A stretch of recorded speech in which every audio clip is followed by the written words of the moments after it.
What's up, everyone? Welcome to another episode of the Empire Radio Podcast. I'm Andrew. I'm Jeremiah. I'm Drew. And I'm Tanner. Hey, Oh. we have a guest member tonight. Everyone, Tanner.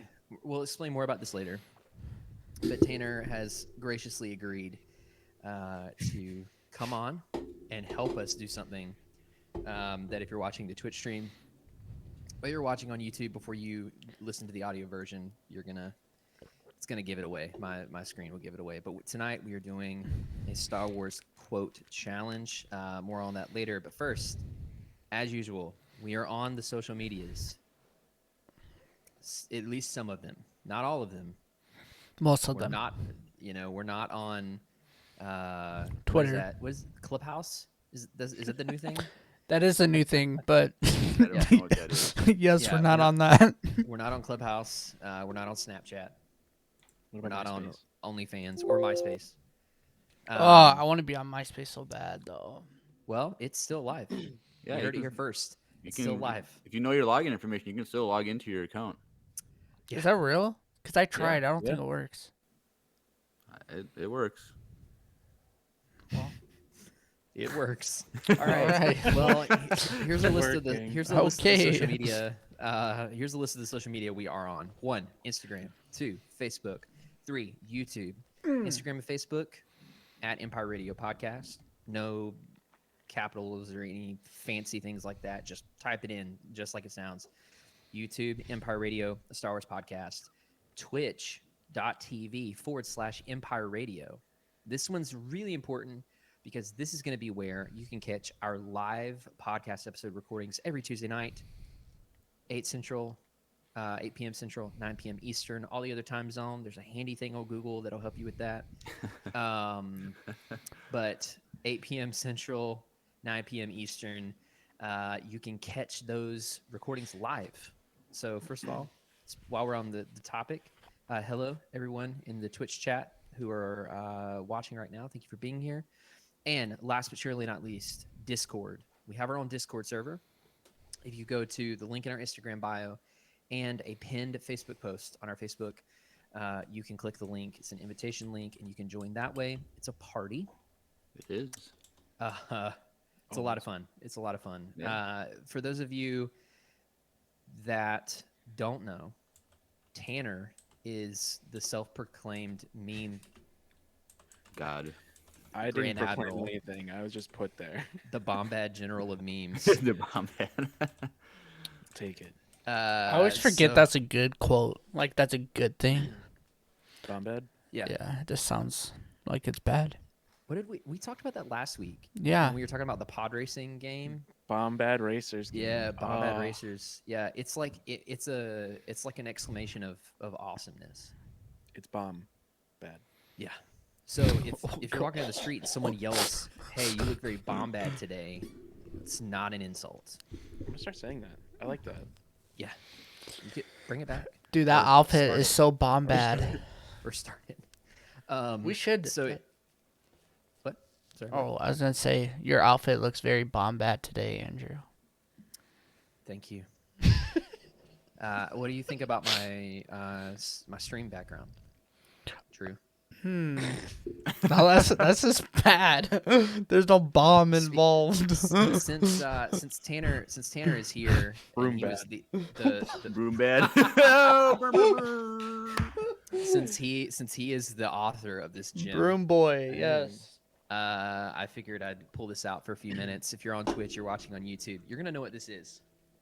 This is Drew the Broom Boy himself. I'm only gonna have it up here But for here's a the few thing, seconds. like, a lot of our listeners, like, they don't know about all these memes that Tanner makes, and you can only really see them if you join our Discord. So You have to join the Discord to see the memes. Drew being the broom boy meme is like probably one of the best memes ever created in human history. So It's up there. It's up there along with Jeremiah and thinking things are trash and me and Star Wars underwear. True. And if you have no context of those, again, Discord. You got to get on the Discord. Discord. Also, you so can yeah. see that whole clip of that meme on Oh. Instagram as well. So That you is can true. check that out. But you still need to join the Discord. Yes. I honestly Um, felt terrible about that because like Drew looked really Don't upset. feel And I'm like, terrible. oh, Don't feel man. terrible. Let the hate flow through or whatever. Oh. So yeah, don't worry about that. So again, Instagram, Facebook. Tanner, you should feel terrible, okay? Don't listen to them. Instagram, Facebook, YouTube, Twitch, Discord. That's where you can connect with us. Speaking of connecting with us, here's an announcement. You might have heard this last week, but if not, next week, March 30th, Tuesday, March 30th, is the first ever Empire Radio Ask Us Anything. Yep. This episode will be completely dedicated to your questions. Completely dedicated to your questions, and we already have a lot of submissions on our Yes. Discord server. We have a channel specifically for that, so if you're on Discord and you haven't asked a question yet, it's been burning a hole in your pocket. I don't know why I said that. If it's eating you alive, you want to ask this question, that's the place to do it. Drew, are you okay? Yeah, you're just yeah, Yeah. we out here. You look like you've got a question burning a hole in your pocket. Oh, I do. The question So, is, anyways, what? when are we gonna start this episode? We've got things we have to do, man. Come on. Anyways, so ask us anything if you want to get a question in. Discord is the best way to do it. The other way that we would accept questions is through a voicemail, which you can leave. There's a link below on the podcast browser that you're using from Anchor, our podcast provider. You can go there, record a voicemail, and that leads me to voicemail time. Ooh. We have another voicemail from good old Jared, who number 3 from him, right? We have 3. He actually left one like an hour before recording this. Yeah, I saw but- it go live. Yeah, so it's not that one. It's the one that he left last week, an hour before we went live. Yeah. But we have a voicemail from Jared. We're gonna listen to it and answer his question. I think it's gonna be really fun. So let's listen to it, shall we? We shall. Hi, Empire Radio. It's Jared making a return to the podcast as a fan Jared. submission here. So I just got done practicing my bass guitar, and Was this Tanner for? that alone just helped me think of a good question to ask you guys here today. My question is, so if you were to design a Star Wars themed rock band, who would the members be and what instruments would they play? You can't use the members of the Cantina band, but assign characters to instruments. And if you really want to get creative, maybe you could give a name to the band. So that's my request for you guys today. Ooh. Hopefully you take it. And if you guys don't know, Jeremiah has cheated for 2 weeks about this question now. So I'm not the only one that cheated because someone else listened to it beforehand too. That's I true. I definitely listened to it. But for those of you that don't know and or can't see Tanner's hat, which has a bass clef on it, Tanner is actually a bassist. And if you guys don't know, am. Tanner is actually Jared, just alter ego. No. I don't Okay, think maybe he's not. But Man, that when would he be- said that would be crazy. practicing my bass, I was You like, You want to know something kind of funny though? Before I knew that Tanner played bass, I thought his Discord name was Tantan. Bass. no, Bass please man. don't. I thought he was a no. fisherman. oh, I wish. How was I supposed to know? Like, Hey, I get it I a lot. wish me and Tanner could. Dude, Yeah, I'll that's- fish. I'm from Wisconsin. So Anyways. yeah. So let's put some parameters on this. We're gonna answer the question, but let's put some parameters on it so that we can keep it relatively short. So let's just do a 4-piece band. Okay, drums, bass, guitar, vocals. Just Whoa. a very simple 4-piece band. If you want to do keys, you can. If I was you're gonna really say, where's the keys, man? okay, 5-piece. Drums, bass, guitar, what about keys, cowbell? All right, can No, I go get first? out. Go, Drew. All right. Lead singer, you have Vader. Vader's Yeah, on okay. lead vocals. It's a heavy metal band. I'm going Oh, okay. hardcore screamo here. All right. Okay. Boba Fett's on drums. Makes sense, right? Right? Boba Fett on drums. No, All that right, makes sense. And then Tarkin's on keys. So you got the church organist to come play keys for you. Don't judge. The old church organist. Okay. Don't judge. We don't know how old these people are under their mask. Okay, Andrew. Well, They Tarkin doesn't he wear doesn't one. wear a He mask. doesn't wear a mask. Exactly. So we don't know. They could all be the same age as Tarkin. Anyways, Anyway, Oh, right. okay. I got you. and then you have Palpatine on bass, and lead guitarist would have to be. I want to go with OG Obi-Wan for lead guitarist. That's my Like, you're band. talking like old Ben Kenobi? Yes. Well, I hope you're not looking for anything more than chords. Because I don't think his Yikes. fingers are that. Hey, you don't know.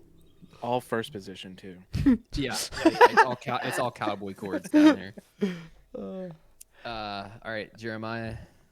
since well, you- on since you have your drums, answer. I would have Pong Krill, because he could have a really big drum set and have 4 arms That makes going sense. crazy.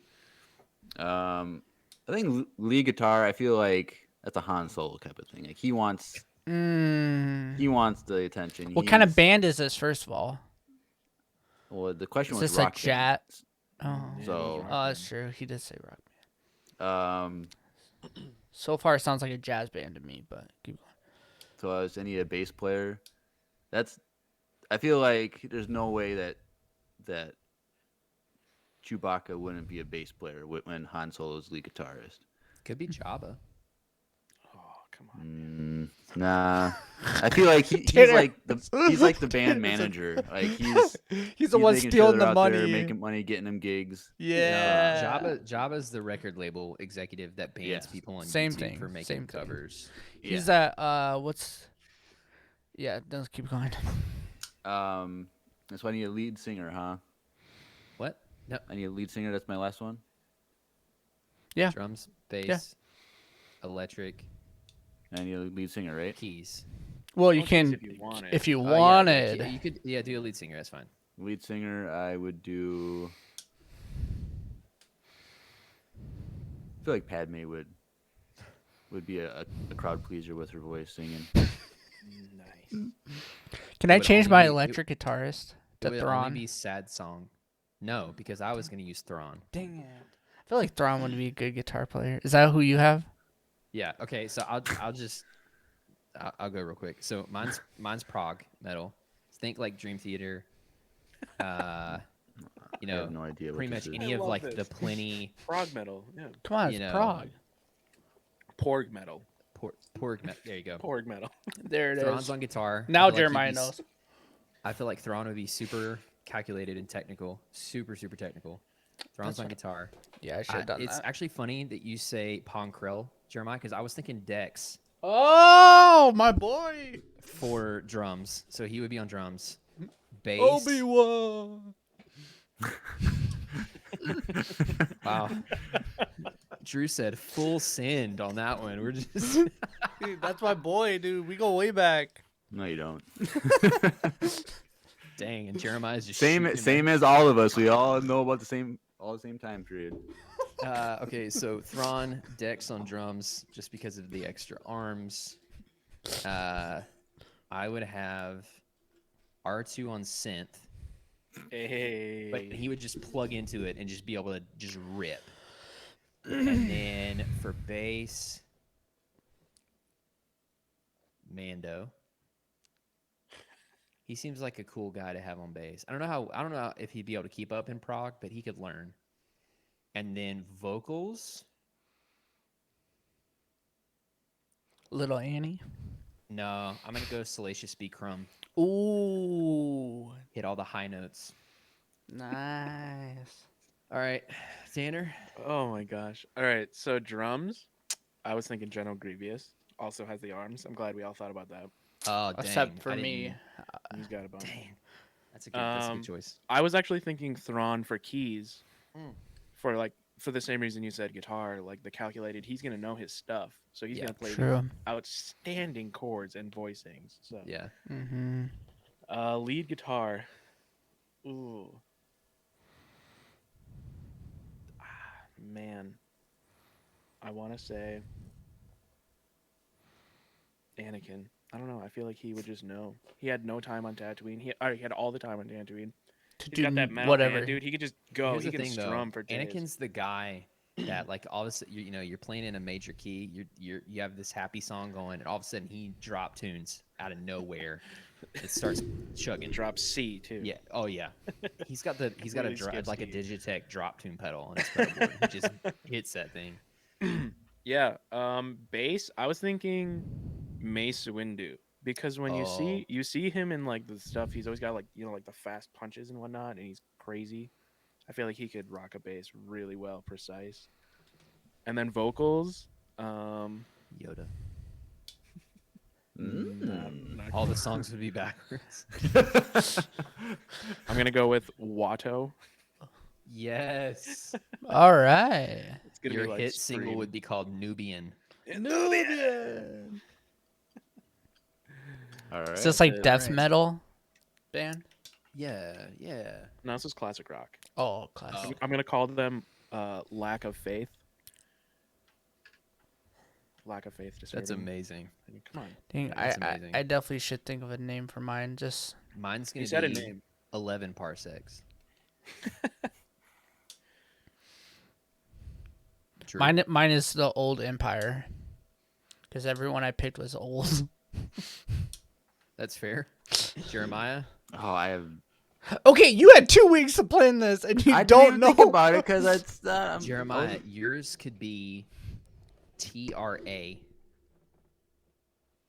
It's just the first half of the word trash. You know what I'm saying? Huh? Tra. But you can put Tra. little dots in between, little periods in between them if you wanted to. But not tell anybody what they mean. You know what I'm saying? And then have everyone do like all these like theory videos on YouTube and like what do these letters mean, type of thing. Yeah. All right, we'll go with that. Try. All right. You're welcome. All right. Well, thank you, Jared. Thank you again for your voicemail. If you want to get a voicemail in, you have for the Ask Us Anything, you have until, let's just say, Monday, yeah, next Monday, next Monday, the 29th. 29th. Yeah. But yeah, it's going to be a lot of fun. We're going to have a lot of questions. We're going to hopefully answer as many of them as possible. But why don't we hop in the TIE Fighter and fly on over? Let's get this thing started, shall we?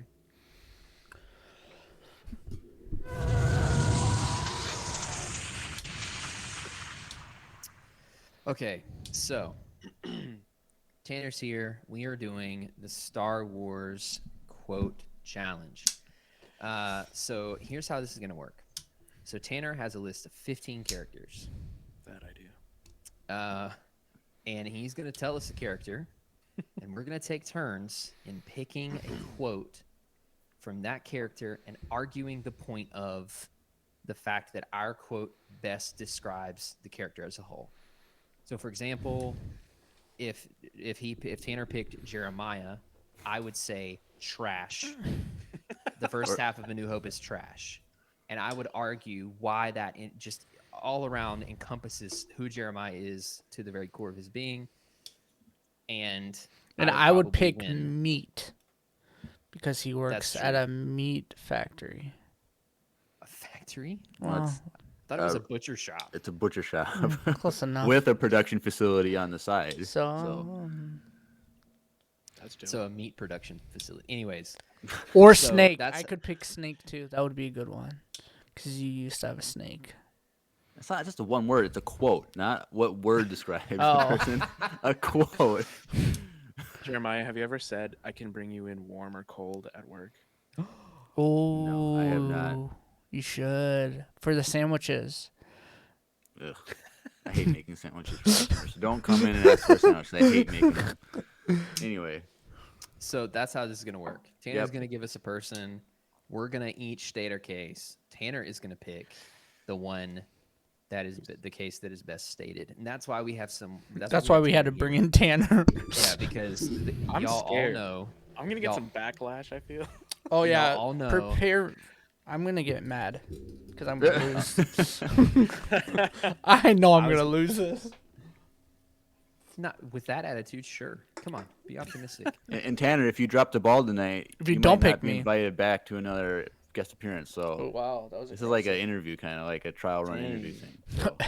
in front of a whole studio audience with no studio or audience.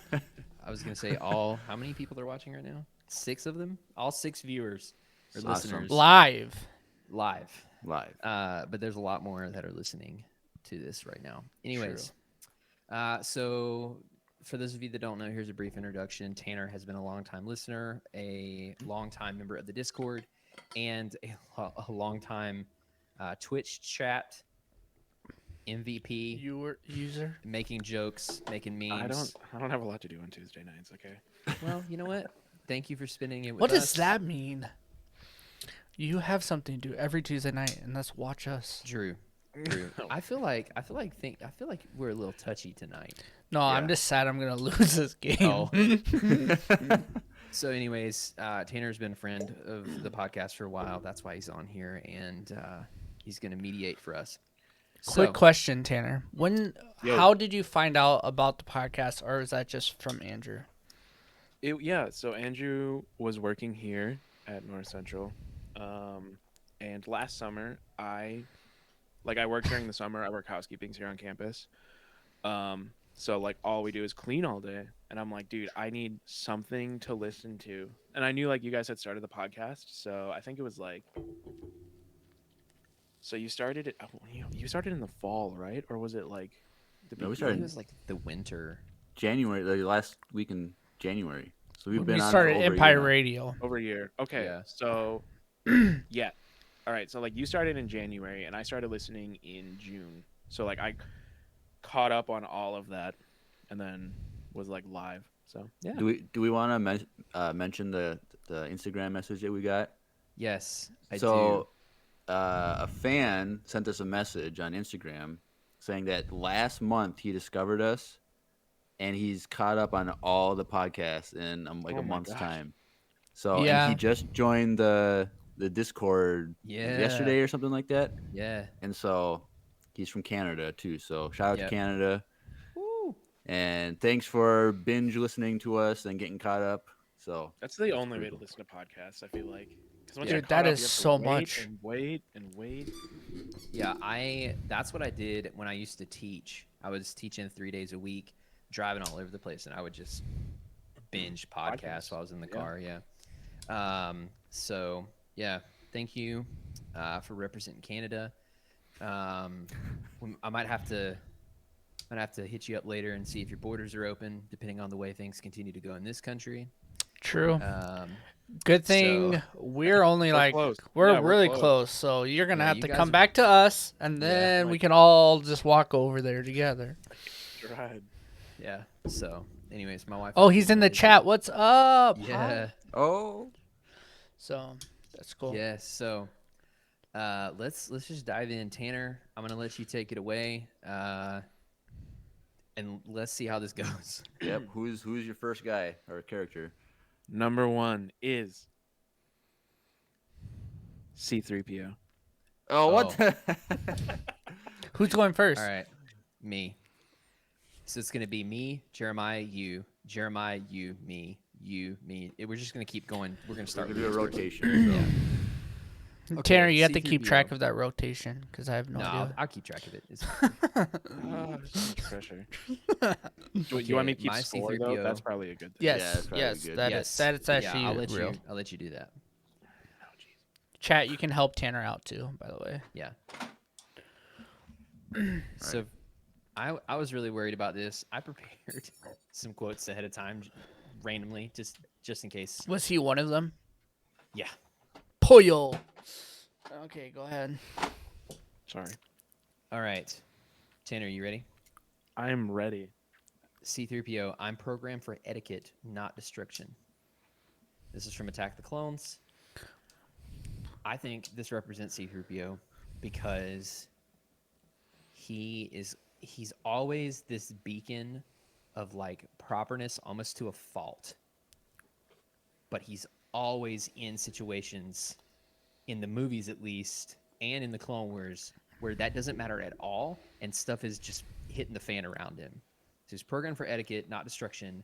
But it's this really funny juxtaposition of like he's a protocol droid, he's meant to serve and to translate, but 9 times out of 10 when we see him, he's not where he's supposed to be at all. He's like getting his head put on a B1 battle droid's body, or doing a number of all of the things that he did in the Clone Wars. You know, Jeremiah so... cheating.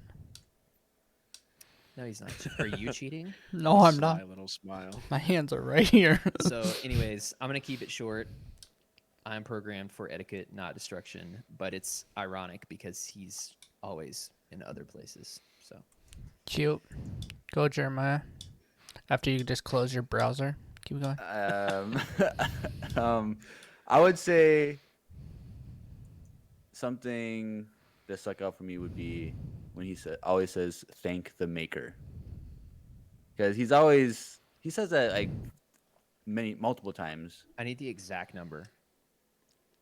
Come on, Jeremiah. Well, that statistic is something C-3PO would have at the top of his head. So, but like it's kind of funny because like when we think of thank the maker, like a lot of people think, oh, it's Anakin, and so like that reference. One, it's kind of like it's not thank God or thank the Lord or whatever like people would say here in the world, but it's very specific to the computer Maker. droid persona programming to thank the maker, and he sees himself not as a being, but as he knows he's not a being. He knows he's a droid, and it adds him by saying thank the maker, and we connect it to Anakin. So that would sad. be like the Easter egg that we get to have, like we know like where he came from. Cool.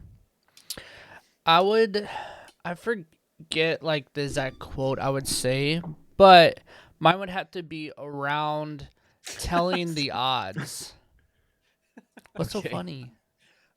It's just how you like You said it like tiptoed in. You were tiptoeing. Well, because in. I'm trying to like think of exactly one quote that he would say, No, but I like understand. when everyone like when he always gives odds out, everyone always shuts him down. Like, don't never tell me the odds and stuff like that. And I feel like that 720 to 1. yes, I feel like that is his kind of like what Andrew was saying earlier. Like it has to do with like his no matter what he's programmed to do what he's programmed to do, and sometimes he can't turn it off. And even situations where they don't want to know the odds, he always gives it to them. And so for me, I don't know exactly the exact quote, but I would say it would be evolved around saying the odds, because that is him. All right, Tanner, who gets the first point? Comes down to it. Dang. All were good first arguments. But this one goes to Jeremiah. Oh, I didn't see that out coming. of nowhere. I thought you were gonna give it to Andrew. Oh, Me too. Well, not me. Thanks. Well, I didn't actually have a didn't quote. you didn't even give a quote. So. Yeah, I didn't have oh, a quote. That's fair. No, I know I didn't. That's what I was like. Sorry. All right. Jeremiah. Jeremiah, you're up. Next round. So what's the next character? Good job. Character number 2 is Lando Calrissian. All right, I thought of this one ahead of time, so I already know it. Oh. Damn. Oh. It's when he meets Leia and says, "Hello, what do we have here?" Because that's very, very him. Like how he's like smooth and like scheming, and like how he's like always like a ladies' man, and like Hey, pause here, Tanner. Make a note for later. Hello, what do we have here? Trash meme. Just make a note of that for later. Thank you. Sorry. Please continue, Jeremiah. I think that's just very. That just sums him up a lot, because like when we see him in the Solo movie, like that persona is very like over the top, like even more so, like him being that swag, had a lot of swagger, a lot of like impressing a lot of people, and so when he says that to Princess Leia, "Hello, what do we have here?" Like that's Lando. Well played. True. Lucifer? I have no idea. Andrew, you can go first. Why Google one? Okay, mine is from Solo, and it's I'm gonna read it just to make sure I don't butcher it, Butcher because it. that would be me. That would happen. There we go. I don't like it. You, it's just you might want to buckle up, baby. It's basically the same reasons as Jeremiah, but like every time Lando does something, it's never anything other than like 100%. Like I feel like he's always looking for the next money thing, the way to make money, or trying to swindle out some money out of something, or try to be some sabak, like crazy sabak player, or like live extravagantly. I mean, like we saw the Falcon in Solo. The Like, closet of capes. Yeah. Everything about him to me just screams, you might want to buckle up, baby. I take it how you want. That's my quote. Man, so many memes are gonna come out. Yeah. Drew Stostafus. All right, mine. All right, I have one. It sounds like you're stalling. I Yeah, am my stalling. quote, All right, so it's my a- quote it's is, a- it's "How a you good doing, you quote. old pirate?" And I think for me, that one reminds me of Lando because the way it's kind of the same thing. Like he's very smooth, and he kind of has like a little. He doesn't like Han as much, and so when we first get introduced to Lando, you can tell that there's a friendship there, but it's also been broken a little bit. And because he thinks that or Han screwed him over, and vice versa. And so when he said, "How you doing, you old pirate?" It's a very passive aggressive way to say like, "Oh, hi, how you doing?" But it's smooth because he's a smooth person. Stop laughing at me. I didn't. I wasn't laughing. There's no laughing. There's no laughing here. Jeremiah's laughing, but we're All not in. laughing. All right. All right. Jeremiah. Okay. I'm sorry. I don't want to like make it look like I'm picking him, but like everybody's like, yeah, kind of what Jeremiah said, and this is kind of the That's same. fair. Well, it's only because he That- went that's- first. yeah. Okay, See? okay. Someone's Alright, a that's sore fine. loser. Round That's 2 fair. already. Listen, there's Welcome, 13 Andrew. more. I'm sorry. All right. All right, Drew, you're next. Yeah, I don't want to go first. Okay, go All ahead. right. Round 3. Number 3 is Qui-Gon Jinn. Ah. Qui-Gon Jinn. I know the one I have. I hope Andrew doesn't take it. Oh, get ready, Jeremiah. I really don't want to go first Buckle on this up, one. baby. Buckle up, baby. All right, pass. I'm not gonna go first on this You one. can't do that. I don't have any prepared like you guys. Okay. So, Andrew, You go. can Google it. You have the chance to Google it. It's if you gonna want to. take too long. Go ahead. I just found one by Googling it. Just go. Okay. all right, Andrew, just go. I'm actually torn between two. I was originally going to go with the ability to speak does not make you intelligent. I'm not going to do that one. That's just funny. That's just funny to me. I like be mindful of the future, but not at the expense of the moment. That is a good quote. Qui-Gon is someone to me that was always mindful of the Force, mindful of the Force's direction, and he also was very much, we know from canon novels, very much interested in prophecy and in the future, but simultaneously, he never let those things completely cloud his view on life and take control of the way he viewed the world. And that is why, he was able to see moments pass by, like the meeting of Anakin, and acknowledge their significance right then and there in the moment. And I think he was a great balance of like preparing for the future, being mindful of what things are in place, what things could happen, but never so much so that he misses Mo- I'm sorry. It's okay. Moments with Obi-Wan or with Anakin or Jar Jar or Watto. Or Jar Jar. Yep. Wait, Anyways, so what was the other one you're gonna say? You said you were gonna say the ability to speak does not make you intelligent. that's like the one I want to say, but it's Well, kind of yeah, like no one do picked it. it yet, so you can. sure. I'll do that one because I like that quote that I read it Fair quote. because it is very very true to a lot of everyday life. And so it just shows you how wise Qui-Gon was at the time and how wise he was to the very end. And I really went, like, going back and looking at that, wise, that's what this means. But, No, that's from the Hunger Games.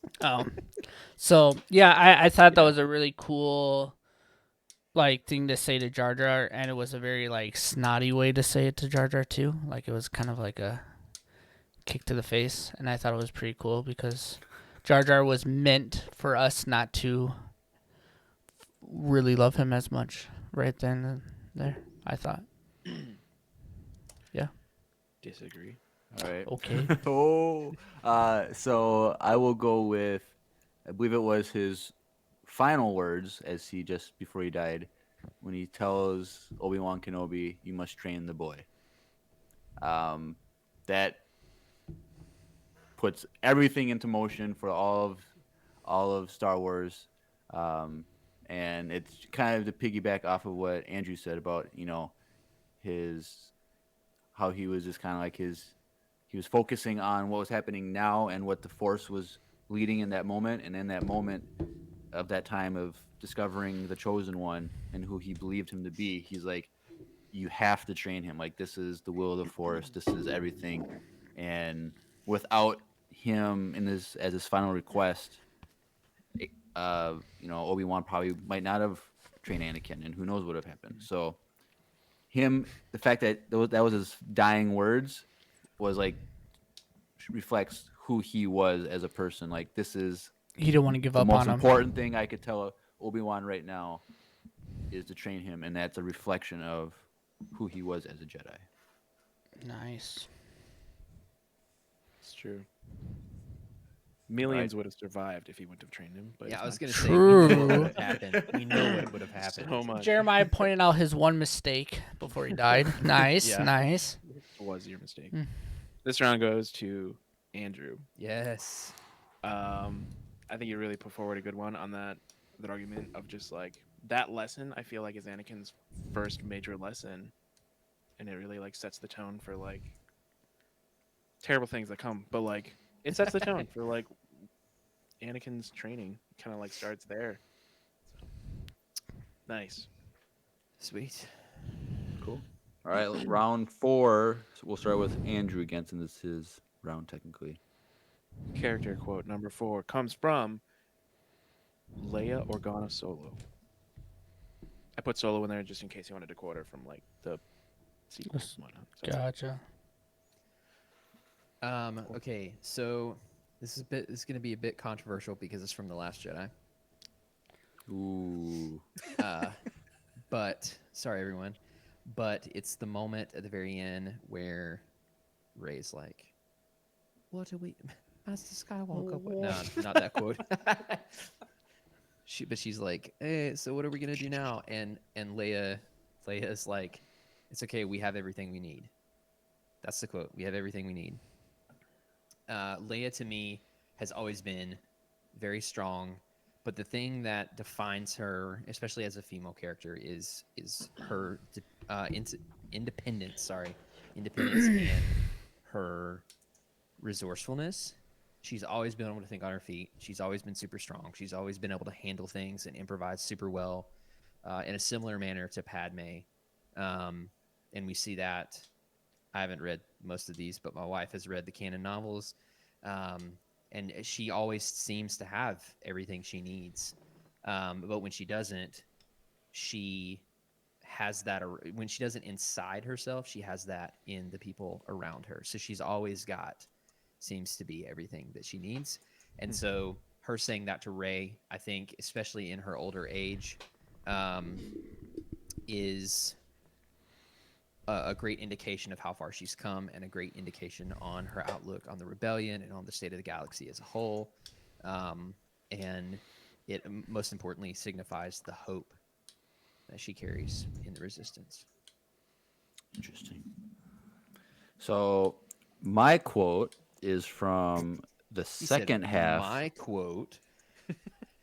My quote choice Yeah. comes from the second half of A New Hope, The good half. the good half. Yes, the not trash half. And it's when she says, "Somebody has to save our skins. Into the garbage chute, Flyboy." Ooh. And that's Alright. it's for kind of like the same reasons as Andrew, that she's a very independent woman, strong female, and she does what she has to do to get things done, to get right. And she took the lead on escaping in that moment. She was rescued by Han and Luke out of her cell, but she's the one that said, "This is our only way out is to go through the garbage chute." So into the garbage chute, Flyboy. And I have this thing that's very representative of her character, especially in the original trilogy, of how she's this taking charge and becomes a leader right off the bat. Like, that's just who she is, and she never ceases to be that character from episode 4 to her end in episode 9. So All right. Well, I have two quotes that I yes, I have to two, pick but one. I will pick one. Aren't you short for a stormtrooper is mine. Because one, Okay. it's a very iconic quote that she said. Okay. Because I just think it's really funny that even in the moment where she didn't know she was gonna get saved, but she like could be getting tortured right now, right? And even in that moment, she was still gonna be as sassy as she can be, as strong and as aggressive as she could be towards the Empire, even in that moment. And she did not give a crap what they're gonna do to her. She's like, "Aren't you short? Like, you suck. Like, who cares about you?" Like, it was just so aggressive to me. And like, honestly, it's just like a quote from Star Wars that like I just love in general. And so that's like, it just shows you how bold, even in the moment where she was potentially going to get tortured again, she still stood up and was like, "Aren't you short? Like, come at me. Like, I can take you." That's the way I portrayed it. And then the second one I was going to pick was "I know." Because in that moment, after she said, "I love you" to Han, Han said that. That's Han's Okay. quote. but in the next movie, Han says, "I love you," and she says, "I know." And it comes a full circle to show that like their love actually came full circle. Oh, I know a quote. I'm sorry. Jeez. Okay, but we can only count the first True. one. Yes, you Yeah. can count the first one. and this is when Tanner says, "If you went with the second one, you would have won the round, but because you did." Damn. Well, I'm trying to get two because maybe Tanner would just pick mine just because both of them were good. Well, here's the deal. I do like yours, and I'm gonna choose it because Oh. I know, controversial. I'm gonna break some barriers. No, I really liked that because it does personify Princess Leia throughout like the whole trilogy. Like, she doesn't give a rip. She's standing up. Like, she knows she could get tortured and or killed within the next few moments of her life, and she's just like, "Hey, go put some platform boots on, you shorty." Yeah. So I'm gonna give that one to Drew. Burr, burr, burr. All right. Here's a fun one. Round 5. Character number 5, Jeremiah goes first. Yoda. All right. It's when expect he a good argument. says in episode 5, "The Force is my ally, and a strong ally it is." Like, that is Yoda. He's 900 some years old, super wise, and one of his final things that this conclusions about the Force that he has is the the only ally I really have is the Force, and it's the strongest ally anyone could have. And this is in the one of the best moments in that film when he's teaching about the Force to Luke, and that's one of the things he says. And like I watched that whole scene last night, and I was like getting a little. I don't know. I was like, Little I was just remembering emotional. how Andrews loves that scene, and like it was like his favorite moment in Star Wars. Wasn't it like number one was the lifting the X-wing?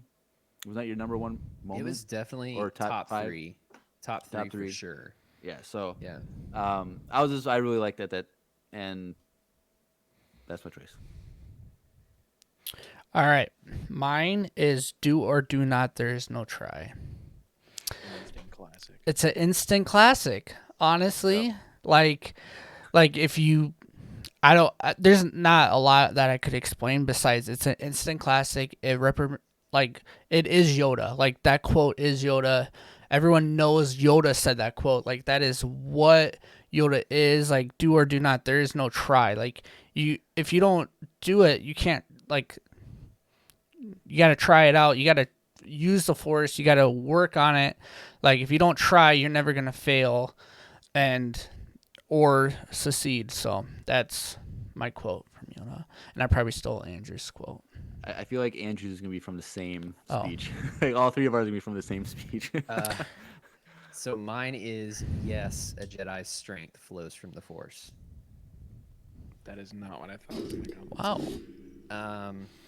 Well, I have the like I love the and that is why you fail thing. That's the but one I thought you were That's going how to you were gonna go with but that it's one. like I can't. It's like a two-piece thing. Like I can't. You can't have that Without what Luke says. Mhm. So it's like whatever.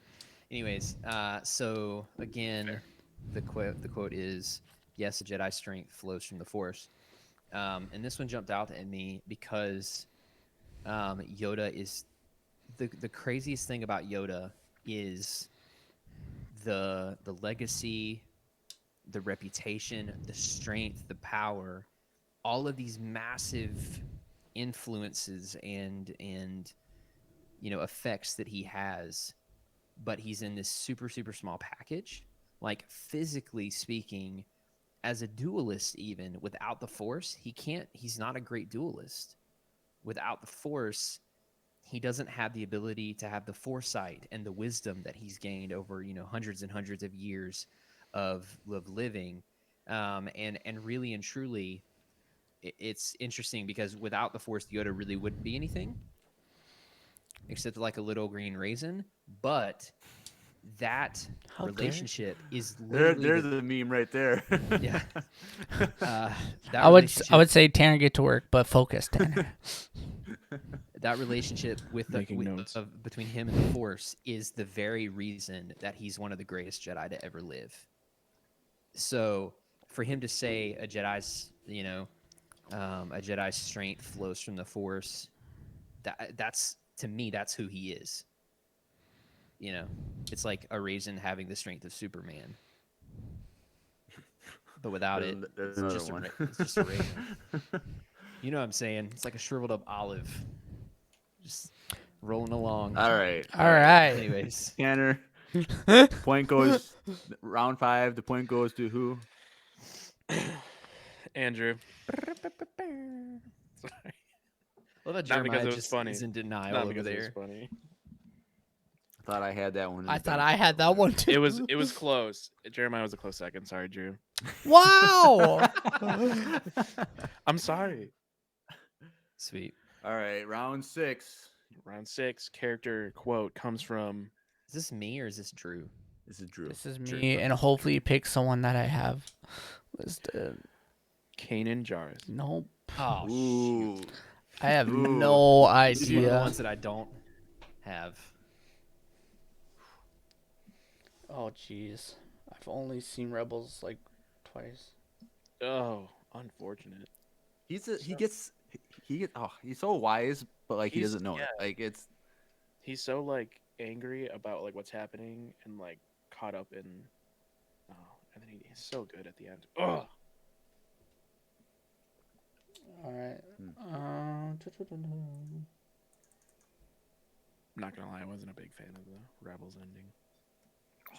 Oh, for It was real? it was good, but it felt like I needed more, and they just kind of like cut you off. So that's why they're doing the Ahsoka series. Yeah. All right, mine would be allow you to allow you to see in ways others cannot. And I feel like when Kanan said that, it was to represent when like the Force can bring that to you in a different light and make if you the Force is in you, you are able to see things in other ways that other people can't, essentially. And so for me, when he said that was a very intense moment, and I liked it. It makes sense. It's as like someone who's training a young Padawan, like that's what they need to see, hear, and see that like their master is trying to say, hey, like this force thing that you're learning, it allows you to see things in that other people cannot see, and allows you to do things that other people cannot do. And if you just trust in the ways I'm training you, you'll get there one day. And it's putting a lot of pressure on your Padawan to trust in you, but with the way that Kane said it, it worked. And yeah. All right, Andrew. All right. Mine is if you hold on to your past, you always try to protect yourself, or you always try to protect yourself, you'll never be Jedi. And for him, his past was something that he ran from, Ooh. filled with a lot of pain and hurt, and that was the thing that led him to deny that part of himself and let it go in part, to protect himself from the Empire, from the people that were hunting him, and really it was a way of protecting himself from his own pain in his past. And it wasn't until he, obviously he didn't stop protecting himself, but he let those walls down internally, and he let go of his past, which, even on a training level was the thing that he thought was going to bring him strength, but it was letting go of those things and letting those walls down, being able to train Ezra, pulling him in and teaching him, gaining confidence in himself, all of these things that actually made him a really powerful, like really great Jedi until, at the very end of his life. And so he had to let go of his past. He had to face those things, and he had to let the walls down. And so, I mean, like that to me describes his whole character arc anyways in Rebels. So All right, so I have it boiled down to two. Although one I'm not going to do, that's not my choice, but I'll tell you the close second one. It was now I know there's something stronger than fear, far stronger, the Force. Let me show you how strong it is. That's my if Andrew or Drew took my first one, that was my second choice. But my first choice would be I lost my way for a long time, but now I have a chance to change things. Damn. And I feel like I got my point there just by that reaction from Tanner. But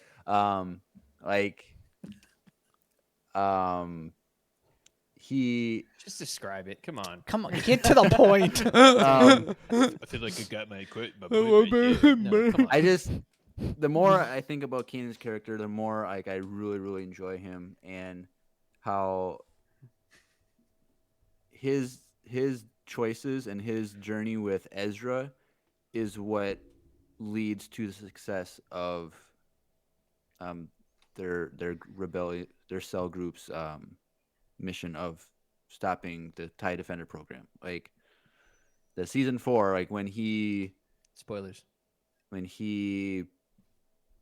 knows he's gonna die, but he chooses to just submit to that because he knows that if he does that, what's going to happen is how they're going to bring success to their mission, and how he devotes himself to training Ezra in a very difficult situation when he never even completed his own training, and him taking him under his wing is like, I know I lost my way for a long time, but now I have a chance to change things. And he steps up to be who he needed to be. And he never knew how important he was to the future of the galaxy. And he changed things, and that's who he was.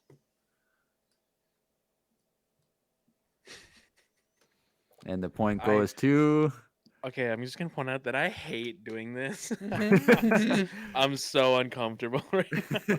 I'm gonna catch flack anyway I go with this. But the point goes to Jeremiah. boom. Awesome. All right, next person.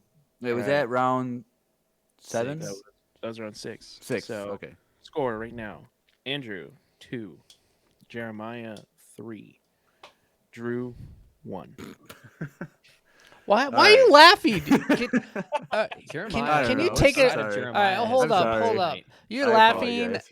I get one of his points. Let's be real. Let's tie it up. Oh, Tie it up no, right that's not- now. 2 2 that's not in the 2. rules. Let's That's not tie in it the up rules. now. Someone's talking trash. There's a flag on the field.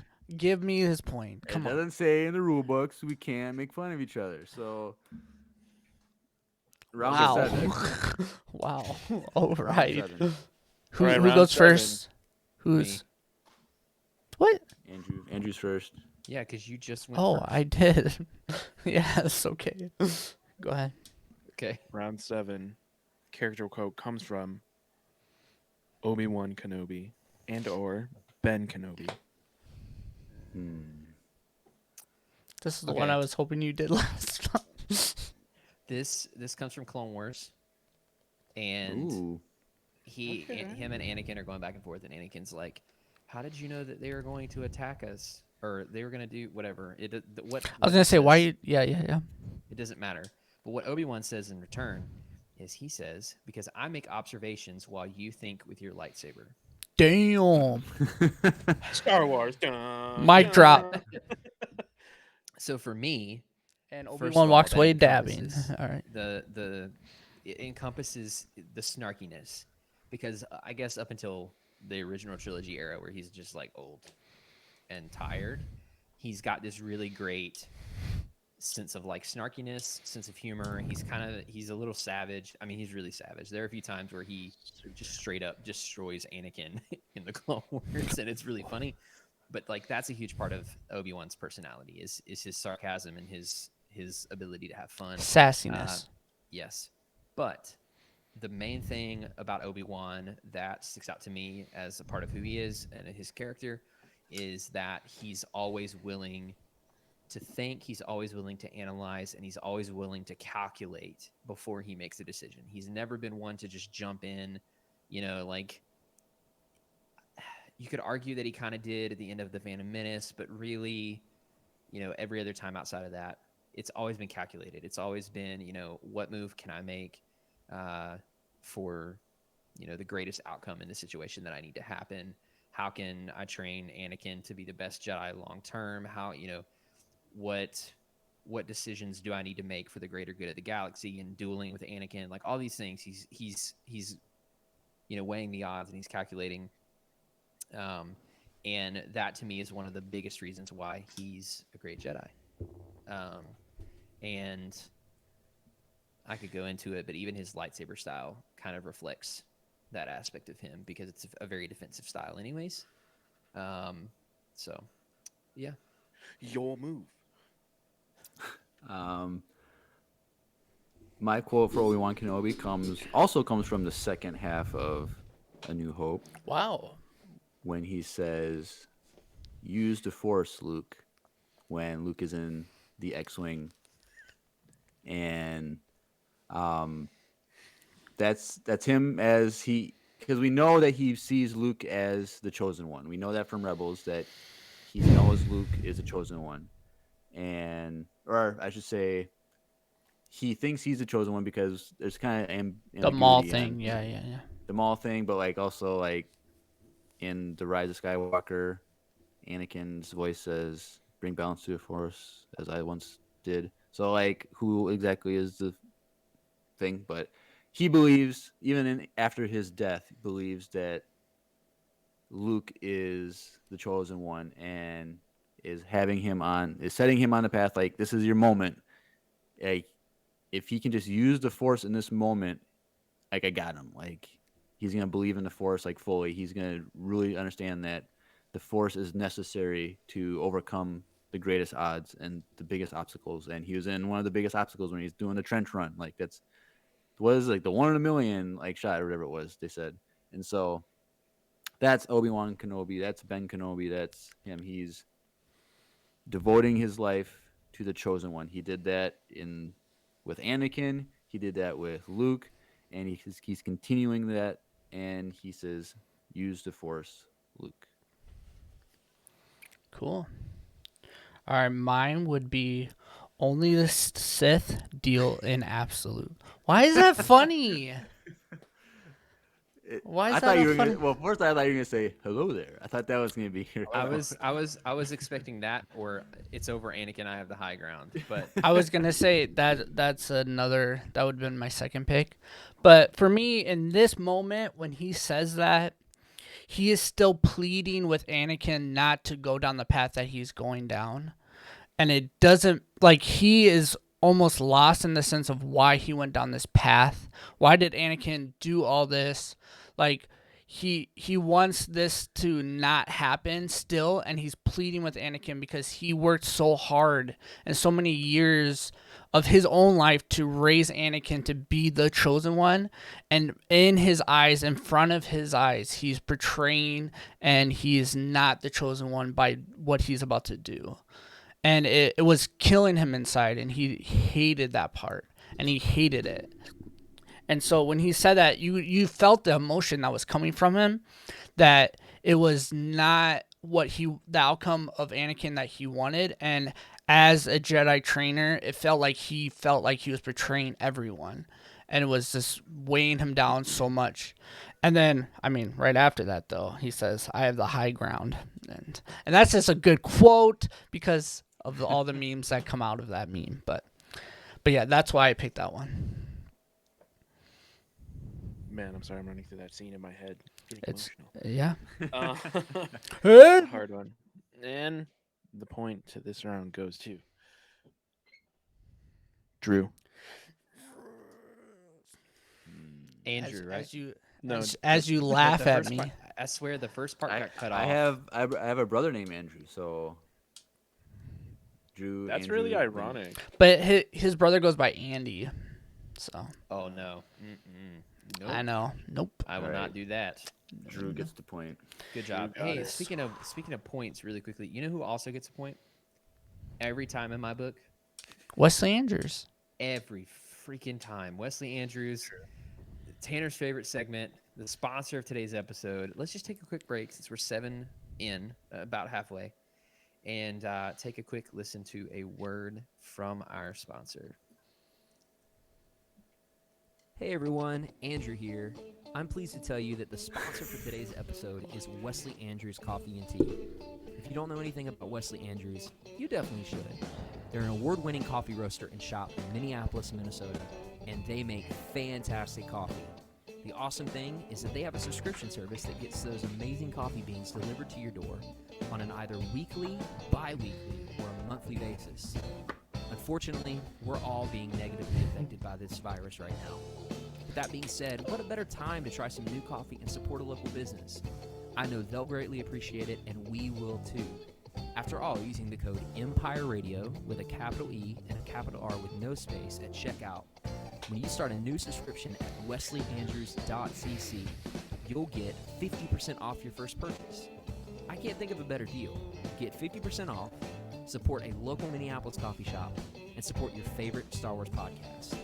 In the words of Emperor Palpatine, do it.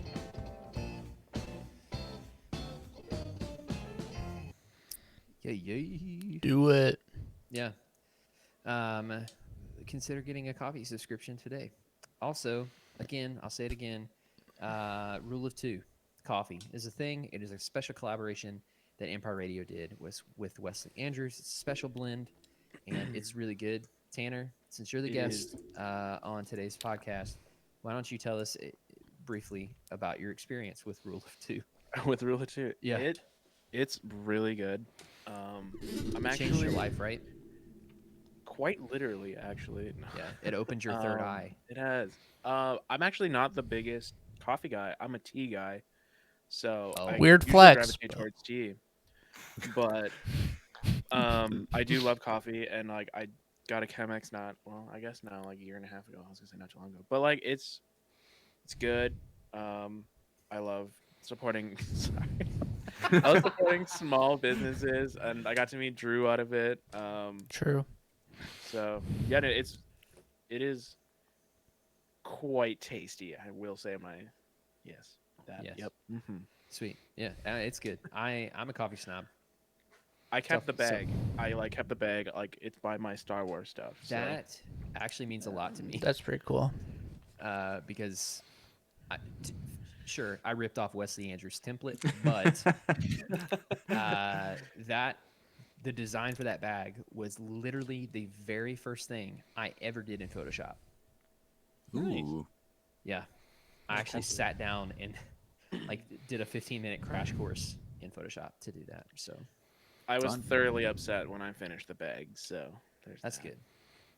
Well, if you want more, and you're out there and you also want more, we need to get 7 people together to roast another set of bags. So it costs us $25 per bag. Sure, it might be a little steep, but the beans are very high quality and they're also very expensive themselves to produce. And so that's why the cost is what it is. But if you want a bag, you're committing to a bag.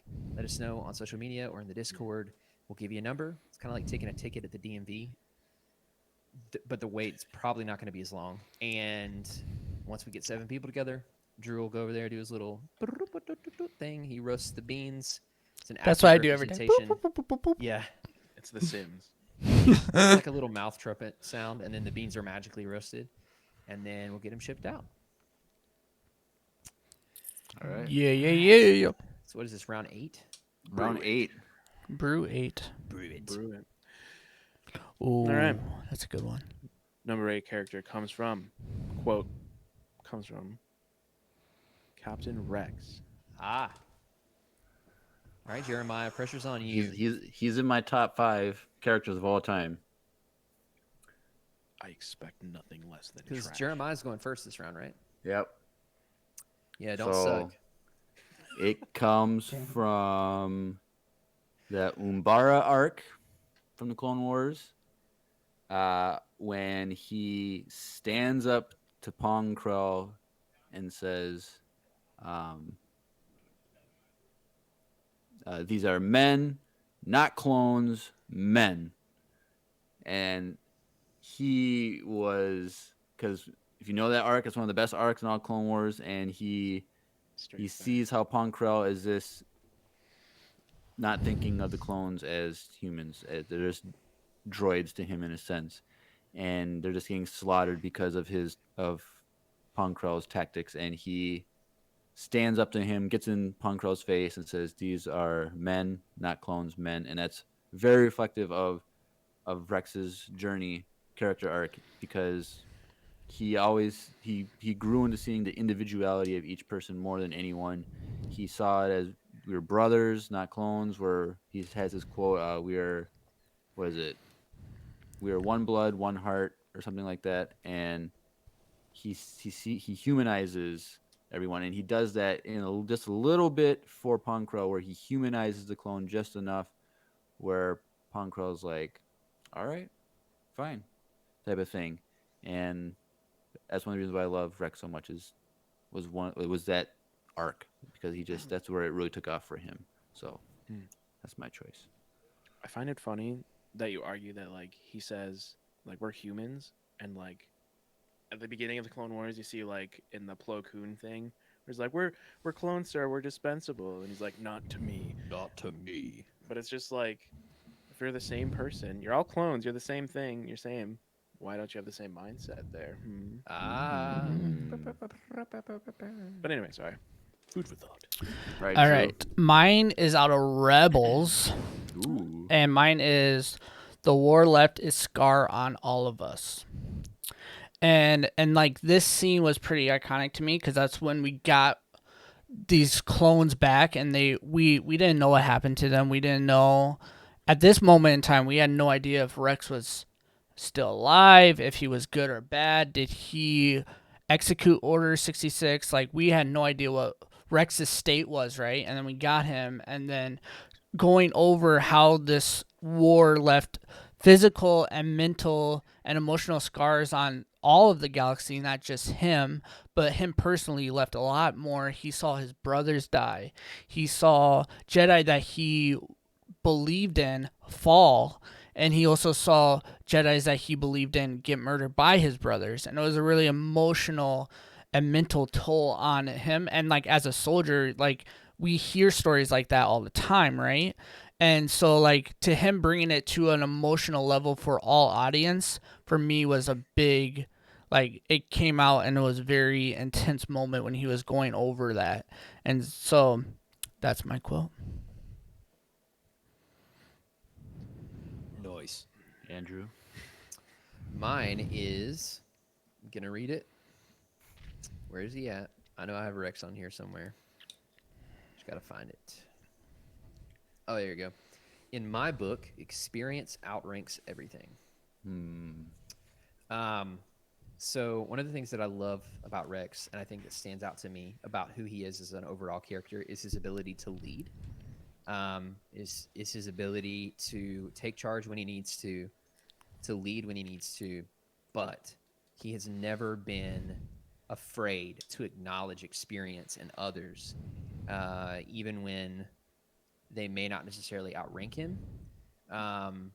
Rex was always really, really good at that, really, really good at taking advice. And to me, the most successful leaders are those who do the same. Obviously, you can't always do that, but when it's appropriate, the most successful leaders and the most impactful leaders are the ones who acknowledge experience, sometimes maybe over the qualification of rank or hours or status or whatever. So I read that, and that speaks to me immediately of his character, of the way he led, of the way he followed others, and of the way that he stood out differently.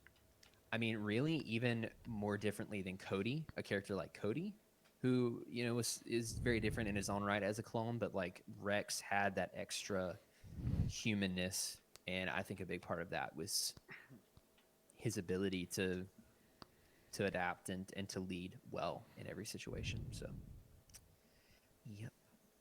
Cool. Round Alright. 8 goes to who? Round 8 goes to Andrew. Thank you, sir. Oh, it's tie game. Is it really? Almost. Drew's got 2. 3-3-2. Me and Oh. Andrew are tied for 3. All right. Round 9. Starts Round with 9. Drew. Quote from Han Solo. Han Solo. There's so many good ones. Tell that to Conja Club. Oh, that was the perfect. I feel like me and Tanner should switch positions. Dude, the memes for that specific part were so good when they were coming out around that movie. All right, I know mine. I am not even looking it up. So mine is one that has always had controversy in all of Star Wars. And it is when he went to go save Luke in episode 5, and he said, "I'll see you in hell." And I really like that quote because what does that mean? No one knows what that means.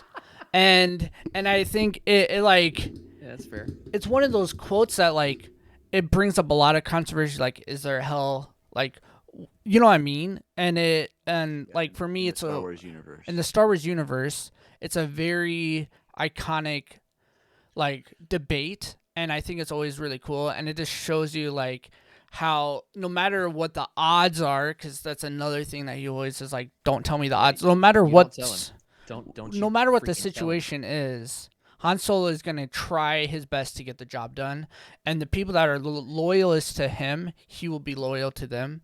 And so for me, when he said like, well, then I guess I'll see you in hell, like it just means, for me, it means like, well, I don't care if I'm going to die because I'm going to try my best to try to save Luke. And he left everything behind. He left his potential love interest. He left his Chewie, and it was just such a intense moment. And like when that movie first came out too, like it was such a intense beginning to this movie, and it was really good. And I also love the controversy of that, and like I love the debate of it, and it's a fun quote. And so that's my quote. All right. It was good. That was good.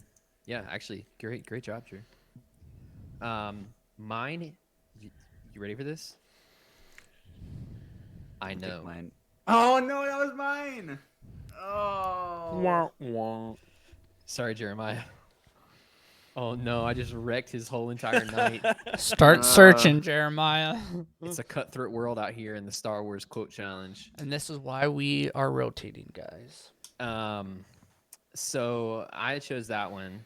So because when you think of Han Solo, you think of spontaneity, right? Mhm. You think of improvisation. Mhm. He's always on the fly, just improvising things as he goes. Unpredictability. Fly boy. Yep. Uh, I want you to know, Drew, that the Obi-Wan thing earlier, where you quoted Dex, in the diner, it made my night. It was one of my favorite You're things welcome. you've ever done. I wish And I do you mean that know? genuinely. Anyways, so rashness, unpredictability, improvisation, spontaneity, and then there's always this guardedness to Han, where he's not super good at expressing his true feelings. Even in the moments where he does show emotion, it's still not the full like sentimentality that you would expect from, like a romantic person, like a normal romantic person. So I think that the line I know, first of all, it was improvised in the moment, which It was? speaks It to It Harrison was. Ford. Yeah. I That didn't know is. that. Yep. But What was his? I wonder what his original line was I supposed love to you be. too. Yeah. Was it? Mhm. Yeah. Oh. So that in and of itself is spontaneous Yeah. and rash and unpredictable and stuff like that. But then it's also got the coolness factor to it, where like he gives Leia something that says the same thing, conveys the same message, but it's way cooler than saying "I love you too." You know what I'm saying? It's way cooler. Han's cool, way cooler than that. And then also it shows the guardedness of like, okay, I'm cool. I'm gonna acknowledge this, but I'm not gonna give you everything yet. I'm not gonna give you all of my heart. But here's a little piece to leave you with. Interesting. saying? Sure. Yeah, I It- know exactly what you're saying because I was like, Sorry, Jeremiah. all right. So I guess I'll go with. Boba Fett. Oh, that's a good one. I Boba Fett. miss you guys saying that. So like when you first started, every time somebody would say Boba Fett, somebody else would be like, Boba Fett, Boba Fett. It's one of my Fett? I did favorite that things. just for you, Tanner. Oh man. Boba All Fett? right. So my quote will be. That's not how the Force works. Oh, that's a good one. Because this That is a why. good one. When we look at Han Solo, we can't just look at who he was in the original trilogy. We have to look at his whole character arc. Did you say his And whole? His Like whole the one in his chest? Okay. yes. Sorry. We gotta look at his whole character arc, and by the time we get to when they're on Starkiller Base, even though he ran away basically and continued being like Leia says, Han was being Han. Like that's just what he does. He left, was still doing his smuggling business, whatever. But he still matured to know his maturity level still was far more than it was when we see him in A New Hope. When he doesn't believe in the Force, he is this hokey religions and blah blah blah. Like he's a completely different person over the span of the 35 years, whatever it is. And when he says that's not how the Force works, it shows how much his character changed to where he fully believes in the Force and he understands that it's not what everyone, because the Jedi have been forgotten at this point and people don't understand how the Force works. And when Finn says we can use the Force like anyone can use it, he's like, no, that's not how it works. Like Tell that to Ryan Johnson. Hey Tell that to Kansas yo. Club. Tell Tell it that to to Kansas Kansas Club. so Tell that based to Broom on Boy, Broom Boy. oh Oh, well, Based anyone can do on- it. no, based on his character arc and how he ended at the end of his life, saying that's not how the Force works is a good, send Transition. off. Yeah. Good send off to the cosmic force or whatever you want to call it. So that's my quote. Or the bottom of that reactor shaft. Oh. Too soon. Too Sucker. Hmm. Ugh. Soon. This Round one's a hard one. 9. There's Round 9. two. There's two in my head, and I'm gonna give this one to Drew. Yes, tie it up. It was meaningful. That's why I picked it. It was good. But Wait, which one did he say again? I'll see you in hell. Oh, see you okay. in hell. It was meaningful to like what him as a character. But I'm sorry, I overreacted to the that's not how the Force. I use that all the time, and like I tell that to everybody. So that's one of my favorite lines from the sequels. But what you're saying is, your second choice would have been mine. Huh? Yeah, who are your two? Who is your second choice? It was Andrew and Andrew. I'll leave that up to your beautiful minds. It was me. It was Jeremiah. Jeremiah, So- we're seeing a different side of Jeremiah. Yeah, he's super Hey, sassy. I'm a very used to be- competitive He's person. very like, Oh competitive. my gosh.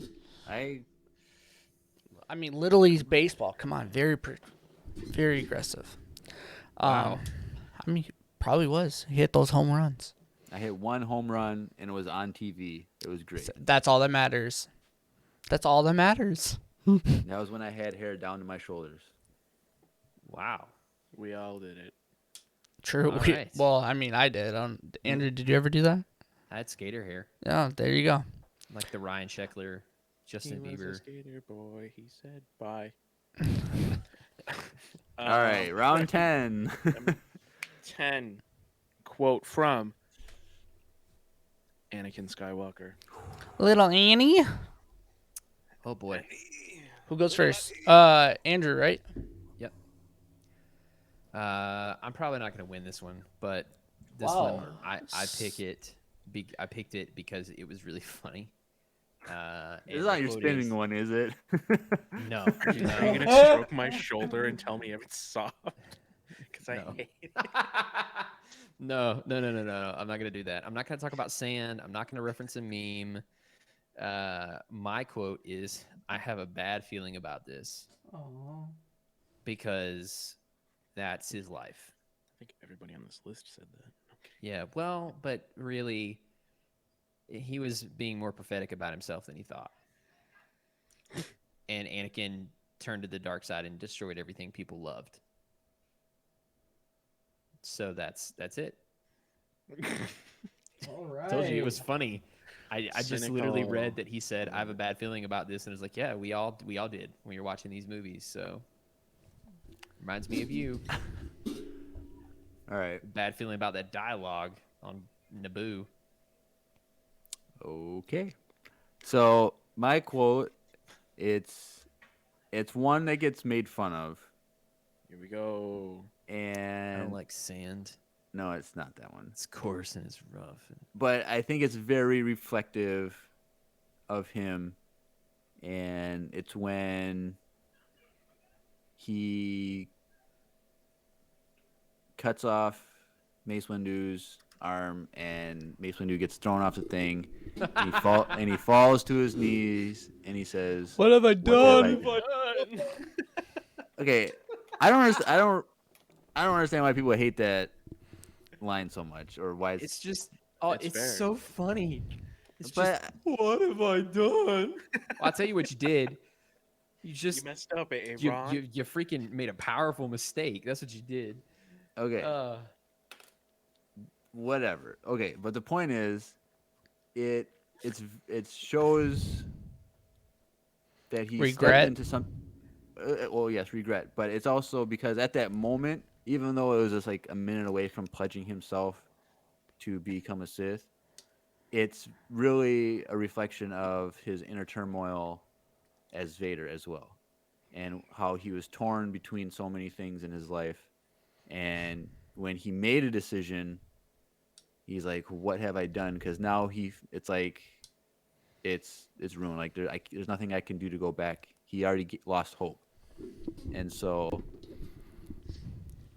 that's my quote. I don't really know what else to say, but I think it's very reflective of Anakin, him not knowing what to do, and then making a mistake and realizing he can't go back, and he just goes full fledged into the dark side. All good job right. making that serious. All right, so Yep. mine is one day I will become the greatest Jedi ever, and I will even learn how to stop people from dying. And for me, this quote was a really intense moment because we knew that when he said this quote, that this was the beginning of the end for Anakin. This was the saying straight up that he's going to do whatever it takes to make sure that people around him never dies again. And this was the beginning of the fall of Anakin Skywalker. And so for me, this quote just stands out in that moment a lot because of that reason.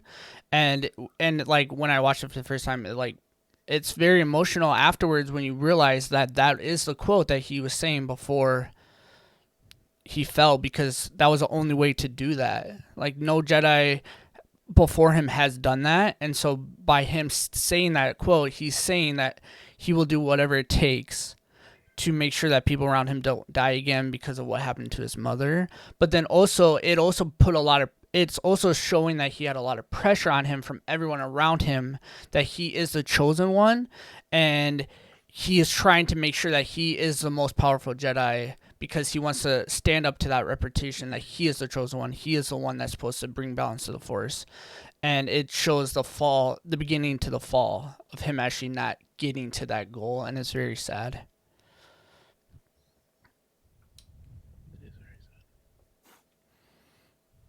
All right, round Well 10 done. goes to who?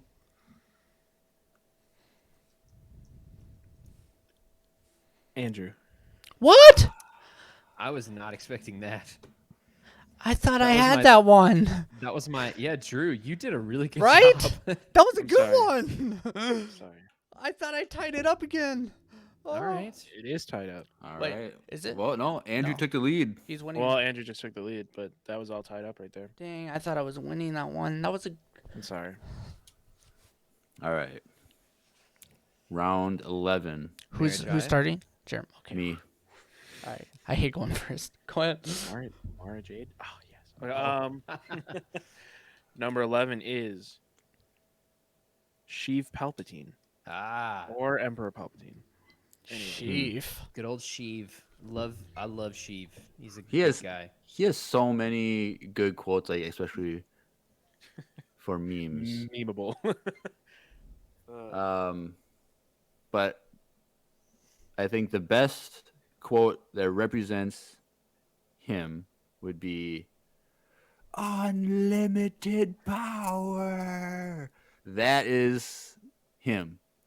That is Darth Sidious. Now, is Darth Sidious different than Sheev Palpatine in this discussion? Because technically, No, I put Sheev Palpatine or Emperor Palpatine, like his character, because he doesn't really change. Like he's still okay. So, So yes, so unlimited power. That is him, because his entire arc from episode 1 to episode 6, and then somehow episode 9, he it's all about power. It's all about him having and gaining power, more and more power. He is the top Sith. He creates the most dangerous Sith that potentially would have been Anakin. If he didn't come into a suit, he would have become more powerful than himself. And so, like, even gaining an apprentice, he wanted unlimited power. He wanted the most powerful apprentice he could get, which was Anakin. And that's just him. It's power. He schemed his way in the Senate and gained power through there, and unlimited power. That's him. Drew. No. You will die.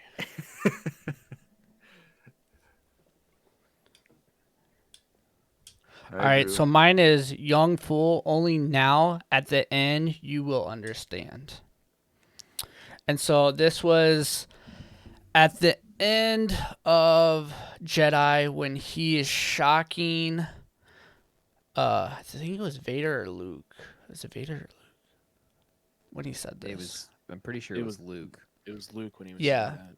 Yeah, and so when he was doing this whole scene was like trying to make Luke the new chosen one essentially, and it was trying to pick him up, and so it was such a interesting dynamic of the tide switching to actually the rebels winning this.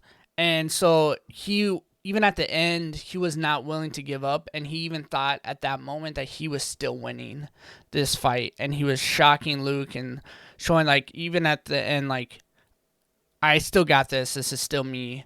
And to show that he was so confident, and moments later for him to actually fail because his Padawan betrayed him was such a cool moment to show that even at his end, Palpatine thought he was the strongest, and he thought that everything that he predicted was going to happen, and it failed. And so for me, when he said that quote, it's a really good moment to like show how confident Palpatine even is, even in the moment. Andrew. All right. That was good. Mine is, and I quote, "Oh, I'm afraid the deflector shield will be quite operational when your friends arrive." I thought it was going to be do it. No, Do it. not everything is a meme. I'm here to win, okay? Well, apparently, Oh. apparently you said meme, and you Oh, still when- won that last point, and I don't even know how when that you take the happened. lead, So you take the lead and you start getting cocky over there. Okay, I see how it is. keep going. Anyways, so in this moment, Luke thinks that his friends are going to be okay, and he thinks the rebel fleet, because obviously he knows about the plan. He thinks the rebel fleet's going to show up and is going to surprise the Emperor. But it's in this moment where the Emperor says this to Luke, and it's this without him coming out and saying it. It's his way of saying, not only do I know, not only am I a step ahead of your friends and of the rebellion, but not only am I in the know, but I have a plan to counter what you're going to do. And to me, that is the genius of Palpatine. It's always been the genius of Palpatine, and it shows his ability to play a long game, to go out of his way to be a step, if not 2 or 3 steps ahead of his enemies, and have counterattacks or countermeasures in place for every step, just in case something does go wrong. And it also shows that Palpatine, very characteristically, is not just going to win, but he's going to destroy. His aim is to completely eradicate the people who try to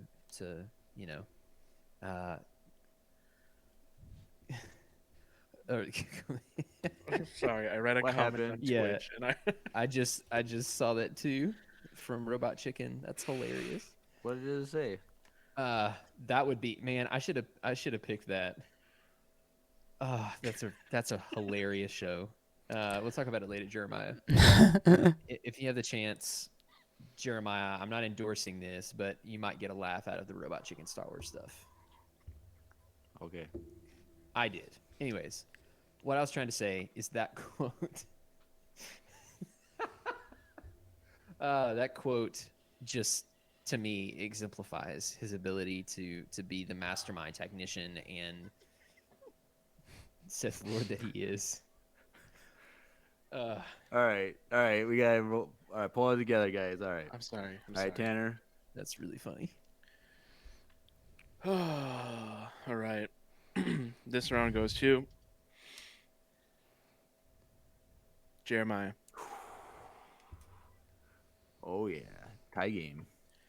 I'm sorry. That brought back so much. That whole All scene right. is really the whole thing is really funny. Oh man. All right, round 12. 12. Drew, you're up. You're up first. All Don't be right. afraid. I'm Duke not from afraid. Norway is gonna Is- try. Luke Skywalker. Ooh. Yes, I'm ready for this one. I'm ready. All right. But I was going to Tashi Station to pick up some power converters. All right. That is my quote. I like that quote.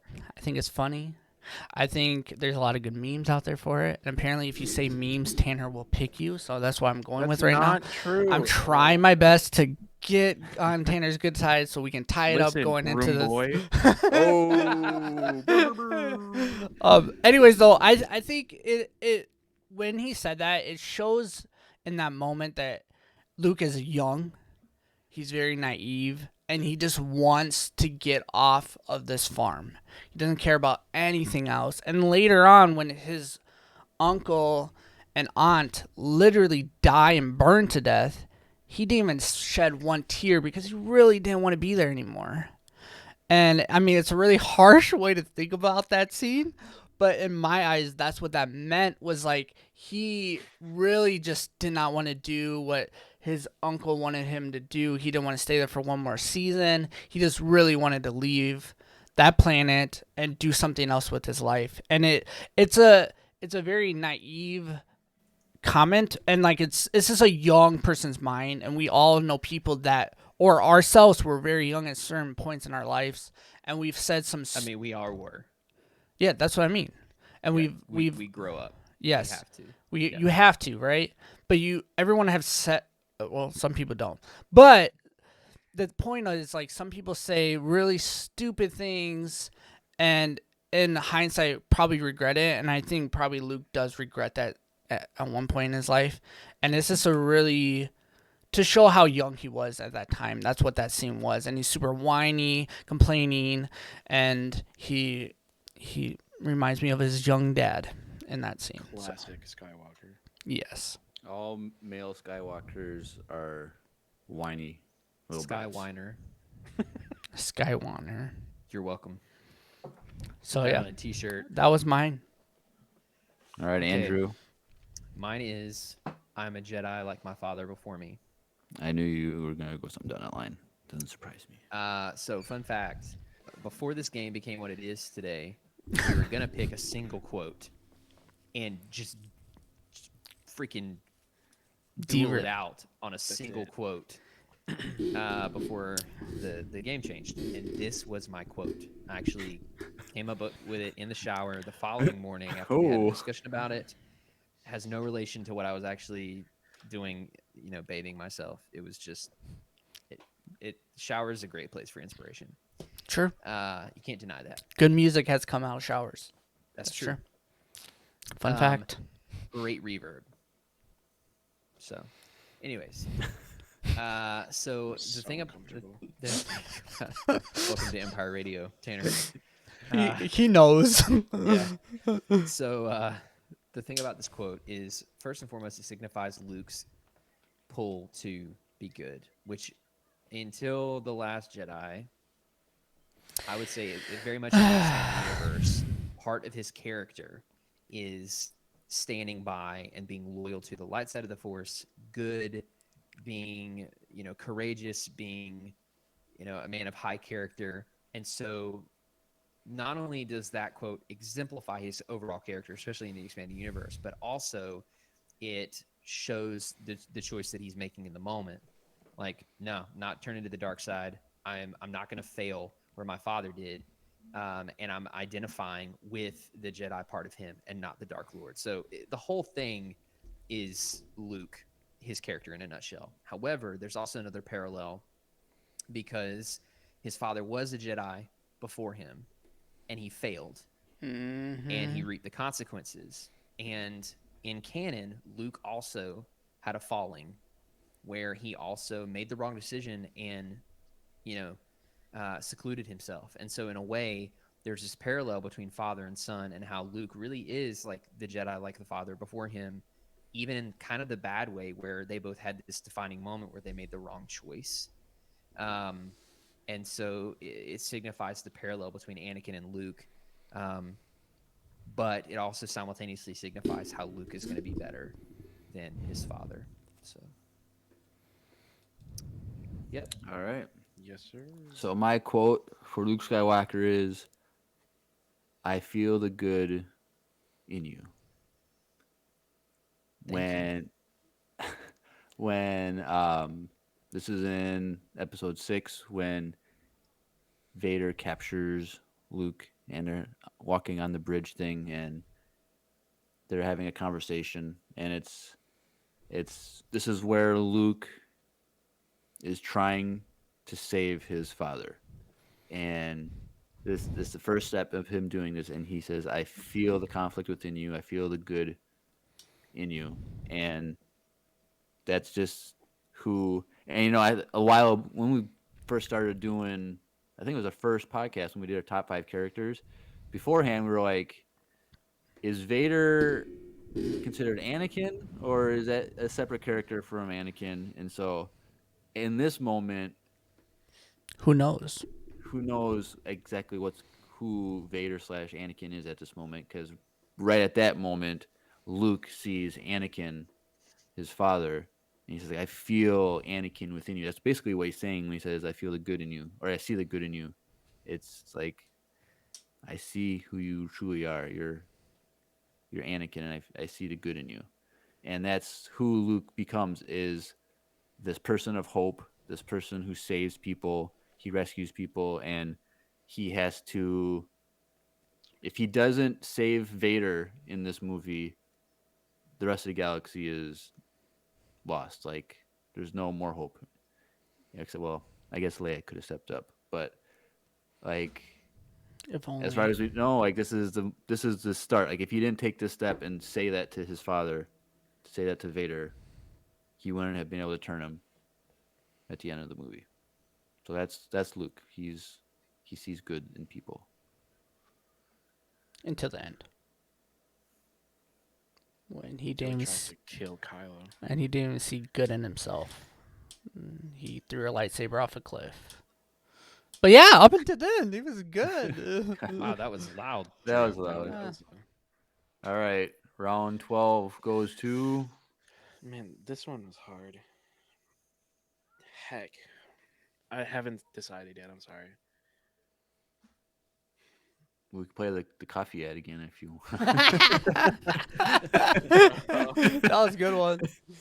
Okay. Dang. I'm gonna go with Andrew. Yeah. That I don't was feel my bad. I don't feel bad losing to that one. How about that? Like that was like a strong you. that was a strong All of one. them were so strong, and I don't know. Anyway, All right. number 13. The quote from Grand Admiral Thrawn. Oh, let's go. Oh, I got mine. But One must keep his allies within view and his enemies within reach. ooh, First of all, the thing about Thrawn is like pretty much everything he says yeah. could go on a list of his Yes. best You're quotes. not wrong. Yes. In fact, when I was looking quotes from him up, there was like a Quora thing that was like, name your best Thrawn quote, go. And the first person was like, okay, pardon me while I go down and copy all of his lines of dialogue and post it here. True. But Thrawn was a tactical genius, calculating. He was a brilliant tactician. A brilliant strategist, brilliant warrior in all respects. And to me, this signifies his way of doing things.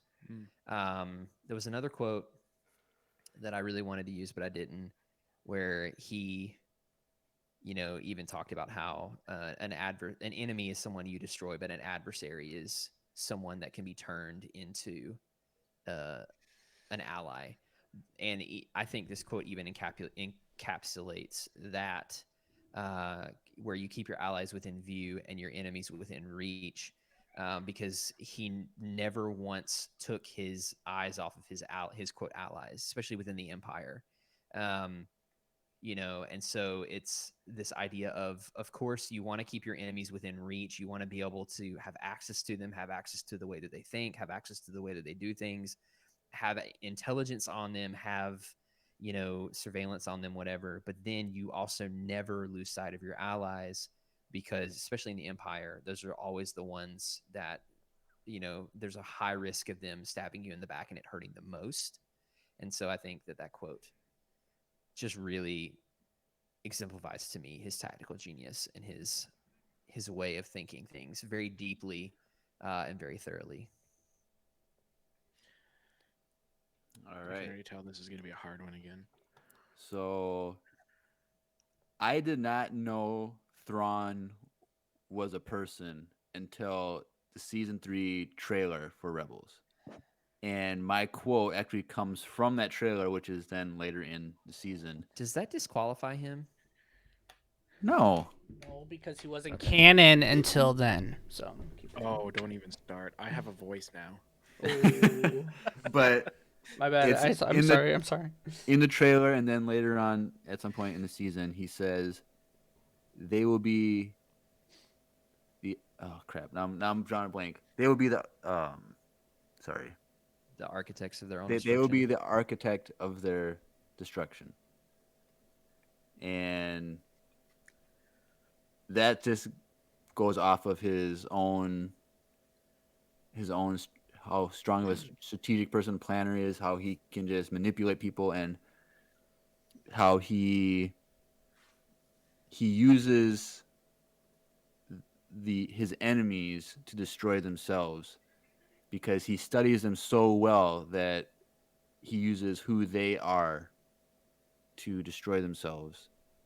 And he knows how to just, push buttons on people, and how, like, there's a scene when Hera goes to get that family heirloom, the core, whatever it's called, and he touches that thing and takes it from her and looks at it and says, and how he just uses just him touching it to destroy her in that moment. And it's because it's her, it's who she is, it's her family, and he just shows how they would be the architect of their own destruction, and that's just who he is. He uses his enemies to destroy themselves. Drew? I honestly Calicoy. can't find a good quote that I want to use. Sucks. I can give you one. It was called a Calicory, I think, by the way. Yeah. The little tree. Yeah. Jeremiah, give me one. What is this Jedi sorcery? I saw that one. I did not want to use that one. Thrawn is so hard because he's so wise in everything he says. That is true. I feel like that would make it easy. No, I have because a vast majority to pick from. Especially from the original Thrawn series. I should read those, huh? I got the gist of it. Dang. I listened to those when I was on a car ride for like 4 hours. It was the best. All right, I fold. I can't pick one. Ooh. There's too many good ones. Oh wow. He folds. Oh. Thrawn is just one of my favorite characters, and I really do not want to mess this one up. So I'm not gonna pick one. I already lost this game anyways. Andrew's up by 3 points. So. He's only up by 2. Yeah, I'm only hit by 2. Oh, But if he gets the point, I have to win the next 2 rounds to tie him. Right. So Yeah. if Andrew gets it, then Drew has no chance of winning. correct. Dang. All right. I didn't say it. Let's take out this one. All right, Tanner. Is it the 2? We're picking from the 2. Yep. Yep. Drew folded, so he's out of this round.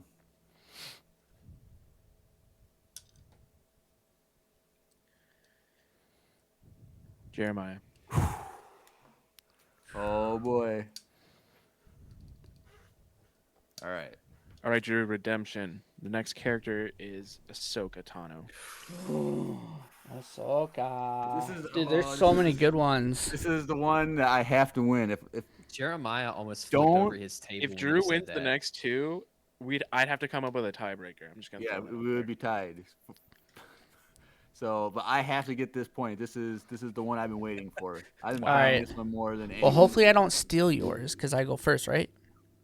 Yes, Drew, please. I'm no Don't. Jedi. No. Oh no. That is amazing. No way that happened. I'm no Jedi. I've been waiting for us all night. I was like, I have to be the first one to get the Ahsoka. Oh no. Oh no. Do I need to explain? No, you don't. Jeremiah, do you want to explain for No, me? I don't. No. I think Oh, that I'm might so be my redemption, boys. Jeremiah, I'm so sorry. Yes, I'm no Jedi is my quote. Cause So do I need to explain why? no, Okay. not really. I mean, I mean, it's. unless Tanner wants you to. Can I just get the point? We can go to the next guy. Based off everybody's reactions, it was almost. I almost thought about it. I mean, I wouldn't. I'm gonna make it fair and let everybody else. I mean, I have a quote. I just, All right. but I'd be fine if Drew won that one. Andrew, because- just go. Okay, mine is. You don't have to carry a sword to be powerful. Some leaders' strength is inspiring others. Almost as good as I'm no Jedi. Oh, thanks, Drew. Thanks for that clarification there. But for me, Ahsoka has always been one who is very, very powerful as a warrior, just physically, martial arts, lightsaber combat, force Yeah. abilities, whatever. But she was also simultaneously, especially after she left the Order, a leader who inspired others to great lengths without the use of a sword all the time, you know? And so I think that quote, her saying that quote in and of itself reflects who she is in someone who can be an incredible leader with a lightsaber, an incredible leader on the battlefield, and yet her another great strength, which is almost which I would argue rivals, if not kind of eclipses her ability as a warrior, is her ability to inspire, especially in the age of the rebellion. You know, as Fulcrum and onward. So, Yeah. yeah. So now I gotta think of. So I had a contingency one. If someone. Please tell me it's something with Sky Guy in it. No. Okay, good. So I think I have two. I don't know which one to pick though. 'Cause I just remembered one. But I'll go with my contingency. My first contingency. It would be when Obi-Wan Kenobi says to her, "That's not fair," and she says, "I wasn't trying to be." Because that's very. Because okay, the "I am no Jedi" thing is her being the perfect light side Force user and not being held down by dogma and tradition and rules and stuff like that. And so when Obi-Wan Kenobi says that's not fair, he was expecting her to act like a Jedi, to act perfectly, to say the right thing like how she's supposed to. But at that moment, she represented that she was not a Jedi, and she says, "I wasn't trying to be fair. I wasn't trying to be the Jedi you want me to be. I was being who the Force wants me to be." And that is a reflection of her character arc where she separated herself from the Jedi, where she is no longer a Jedi. She is who she is, and that's my quote. GG, everybody. GG. Just But give the point to Drew. I have to give it to Drew. Yeah. Yeah. That was the one in my. Not that I'm picking that one. Like I'm picking that one because it was the one in my mind. But that was like. How do and you I not? cannot- How do you? Yeah. How do you With, argue a better quote? All right. That was good. That was really good. All right. Well, Drew, if you get this one right, it's a three-way tie, and we have to go to sudden death. So is Andrew it? has 5, Oh. Jeremiah has 5, and Drew has 4. Oh wow. So Is it me Andrew or then? I could win in this round, or it would be tied, and then we have to go to sudden death. I have no. I was trying to think of somebody. If it does go into sudden death, I don't know who the heck to who to go to. All right. R2D2. That crossed my mind. I'm like beep boop bop, but like That moment. No, I'm just kidding. we got here. We're at the end. 15 is, and it's funny that I said or like this. We were talking about this earlier. Oh no. You were arguing. Well, not really arguing. We were just debating if Anakin was the same as Darth Vader. Oh. So this is Darth Vader. Darth Vader. I figured it was two different. They're separate. Right.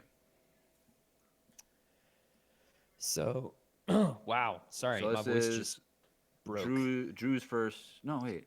Drew was Right, just sorry. first. Right. Sorry.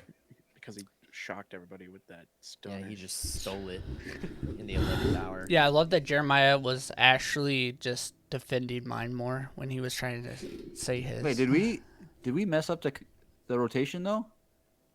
Because 15 would be a multiple of 3, so Drew should have been.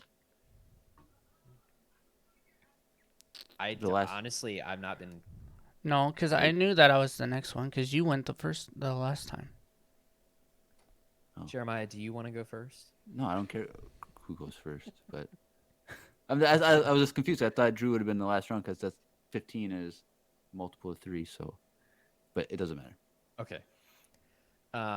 Darth Vader, you don't know the power of the dark side. Damn. It's gonna be a hard one. Okay, so first of all, the obvious implications are the fact that he's an extremely powerful Sith Lord who is saying that to someone else in a very taunting way, in a very intimidating way. So that in and of itself kind of just fits the bill, really, because he's a very intimidating, very powerful Sith Lord who truly believes that the dark side is the most powerful thing in the universe. You know, he even in A New Hope, during the part that Jeremiah hates, says to the Imperial leadership, where he's like, the power, you know, I don't remember the exact quote, but it's like, the power of the space station is no match for the power of the Force, you know, that sort of thing. So obviously, that's the first layer. However, the second layer is that Anakin himself did not understand the true power of the dark side and its ability to sway and to pull him into a place that he didn't want to be. So it kind of has a double meaning where it's like, sure, you don't understand how powerful you can be with the dark side, but also Anakin didn't truly understand what he was doing when he made the switch to the dark side. And he did not know the true power of the dark side and its ability to seduce him, to basically offer him everything he wanted and yet return nothing really to him. Kind of like the way Rey says it in The Last Jedi. She's like, there was nothing for me. It just left me with nothing, that sort of thing, other than power, you know, to a certain degree. So you don't know the power of the dark side. I think for me signifies Vader in twofold, because it signifies his power, but it also signifies the regret and the turmoil and the mistakes that he made in trying to search for it. And not, obviously, he didn't know what was going to happen.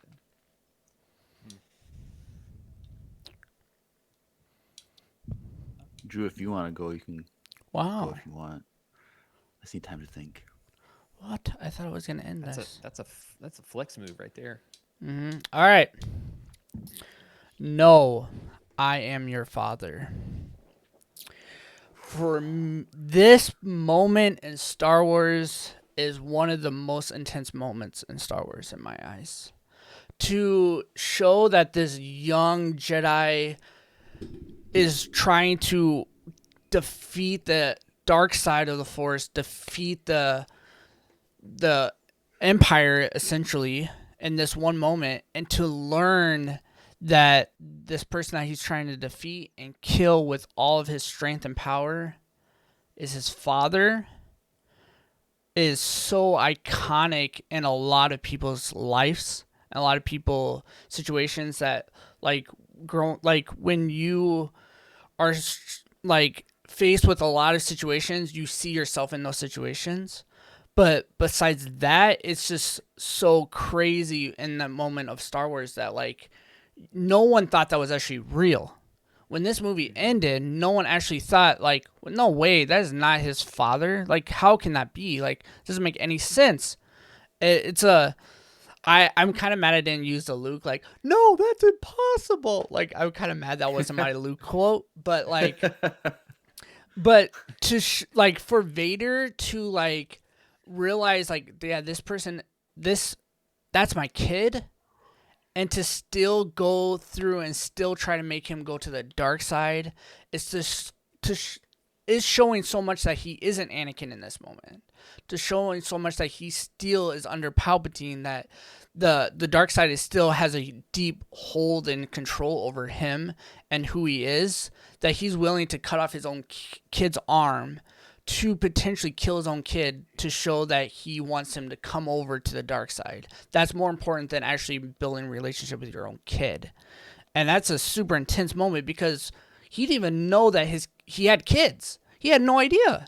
And to show that he went through all that turmoil and falling to the dark side, and to see that and he was still willing to stay with the dark side, is to show how strong he was as Vader, as a dark side user, and how much he wanted to be the Lord of the Sith. And that's why to say that, no, I am your father, that means so much in the whole scam of Vader and who Vader is. All right. All right, Jeremiah. So I'm going to go with when he says to Luke, "It is too late for me, son." That's a good one. So I think when it comes to understanding Vader as a character, we have to see him as Through his own eyes? Anakin- Chicken nugget. Through his own eyes? No, we have to see him as Anakin trapped within the dark side. And with my Luke quote that I see the good in you. Like, Vader never turned fully to the dark side, even though it seemed like it because he did such terrible things. But there was always a glimmer of hope within him. And Padme says that's the last thing she says is there's still good in him. And Anakin was always there, and Vader never fully took out Anakin. Vader was never strong enough to destroy Anakin, even though in that Ahsoka quote when he says, Anakin Skywalker was weak, I destroyed him. No, he didn't. He thought he did, but he never did. And so when he says to Luke, it's too late for me, meaning he can't turn back to the light. It's a reflection of his inner turmoil, of his conflict within him, how him saying that shows that Anakin is still there, because if it was truly just Vader, then he would have said, there's no way it's a done deal. Like, he says it's too late, like it's a done deal, but he says it in such a way where it's like, I want there to be hope for me. Like, he's still hopeful, but he doesn't want to express it. And it's really interesting because I've seen you see Vader, he's quiet that whole time when Luke is talking. Like, you see a calmness to Vader that you don't see for any other movies or the rest of the movie. And so him saying it's too late for me it shows that Anakin for me is still there, and Anakin was never defeated by Vader, and Vader wasn't as strong as he thought he was. Now, would that be a Vader quote or an Anakin quote? It's a Was Vader he quote. Anakin or Vader at that moment? Yes. That's not how the Force works. All right. So 5 points, Andrew. 5 points, Jeremiah. 4 points, Drew. Jeremiah Could be a talks to winner. himself. There could be a winner, or there could be a 3-way tie. Tanner, no pressure. Just a little. I You've been mean, preparing for this your whole life. He turned off his nav computer. Use the Force, You Tanner. use the Force, Tanner. Dang. Okay. This point goes to no, I am your father. Jeremiah. Whoa! Oh, I didn't think. Damn. I didn't think I was gonna get Andrew on that. I thought, I'm not gonna lie. Drew almost got me with his. He almost swayed me over with that. I thought Drew. There was a gonna lot of get it. heart in that. I would also like to point out, now that we have a winner, Do we though? Jeremiah Because that could have- was not Vader who was talking, but and I didn't even need okay. Ahsoka to help me get a point. So Okay. it should have been you that went first too. I was looking. And I So, went who first messed? in my mind. Oh, I For think it's Ahsoka? because I passed Yeah, on it someone. should have been you. the I'm will just of the gonna point it Force out. was for me to get that point. Okay. And then, Because I was Okay. looking and I was like counting. I'm like, and then I'm like, I'm not gonna mention anything until we're done. So now, until if you I, picked him if I lost this anyways. game, would you have said that? That I should. Yeah, I would have waited till we were done. Oh, I would have flipped the table, dude. I would have raged. Wow. Jeremiah's true colors are coming out here, huh?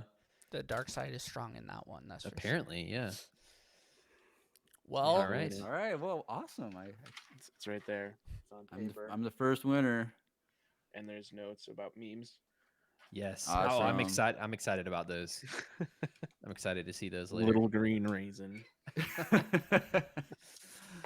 All All right. right. Well, thank you Right on. everyone in the chat, listening to the audio, also watching on YouTube. I guess it would be the day after, depending on when it gets posted. Thank you for being here for the first ever Star Wars quote challenge. And it's a thanks Featuring- to our fan in Discord, Bedor or Bedor. He's the one Yeah. that suggested this one. So Yes. Yes. Thank you. thank you for the suggestion. Yeah. Speaking of which, if you're in the Discord, there is a content suggestion like channel, and we do pull from those. Yeah. Like the last 4 episodes have been content suggestions. yes. So in fact, the OG Clone Wars one was Tanner indirectly. It's my because we faves. started talking about it, and I was like, dude, I forgot about how great this was. And now they're we need- coming to Disney Plus. Yeah. Yes, they are. That's kind of funny that we started doing that. And Yeah. Sissel will Well, the what Force. that means They is watch we're gonna you guys. True. Yeah. April's gonna be all of this stuff that's on Disney Plus. Oh yeah. Because I think it's the first weekend in April, and so then April the 6th would be our first one. So we could definitely have one of the things yeah, we're watched by we're that gonna be first covering thing. the Ewoks. Ewoks and what was it, Caravan of Yup. Courage. Courage and Let me tell you something. I would argue that the Christmas special is more enjoyable than the Ewok stuff. oh wait, can I change Oh, my answer for my absolutely. band? Lead singer is gonna be that chick from the Oh, dang it. VR thing from this holiday Yes. special. Uh, That's my lead singer. and Boom. because Jeremiah said that, I won because that was Yeah. awful. That was good. What? Good job, Drew. You're Thank the first you. ever Star Wars Yeah. quote challenge. Woo! You here's your first chat. So Dang. just stay tuned because we're going to be covering some hilariously bad Ewoks content. Is at it some is it point. worse than the holiday special, or is it better than Okay, story here's and the thing. filmmaking? Here's the thing. It features kids as the main characters, Oh, I wo- forgot. working Tanner, working alongside Ewoks to Have fun. combat evil. Is this like Okay. post Return of the Jedi, or is this before Return You know of the what, Jedi? Jeremiah? You'll have to find out when you watch You'll it. just have to Is find there like a out. trailer, like a cinematic No, trailer? Like, no. I'll find one and send it to you. okay. So you can Mentally prepare yourself. Yeah. I also want to make note that speaking of Jeremiah, someone in the Discord said, "Here's an episode idea. You should go over your favorite Star Wars books." And Yeah, I then basically saw that in said the Jeremiah Discord. wouldn't have any. Except Jeremiah. I've read one. And he's I will reading say I another tried to one. go buy the Ahsoka one, but it was sold out. And so Just get it on Amazon. no, it was sold on Amazon. I'll have to go check to see if it's in stock again. Did you But- check Barnes and Noble? They can't do that. Somebody. That's Yeah, impossible. But I didn't want to pay for shipping, so That's not legal. I will make it. Anyways. All right. Well, stay tuned next week, March 30th. The first Ask Us Anything. First ever. Yes. Ask Us Anything. Get your send those questions in. voicemails. Send those voicemails. We already have one queued up from Jared. Thank you, Jared. I really appreciate it. So So we am got I one for not allowed to Jared. listen to this one, or No. or No. listen- No. Nope. Okay. No. no one's listening to it. We're gonna fly off the cusp. Anyways. Yes. All right. Well, Tanner, thank you. Yeah. For Yeah. the Thanks, continued- Tanner. Your continued Thank you so support. much for having me. I was so stoked when Jeremiah messaged me last Tuesday. I was like, "Is this for real?" Did he ask you to make him the winner? Yeah, behind the this scenes? seems a little No. sketchy. So I'm a not. Jeremiah, folks. No, he didn't. Mhm. All right. I believe you. We'll just All have to right. have you again next time. Yeah. Yeah, maybe I'll invite you this time so I can win. But All right, guys. Well, without further ado, you have been listening to another episode of the Empire Radio Podcast. I'm Andrew, I'm Jeremiah. I'm Drew. And I'm Tanner. and may the force be with you. Always. Always.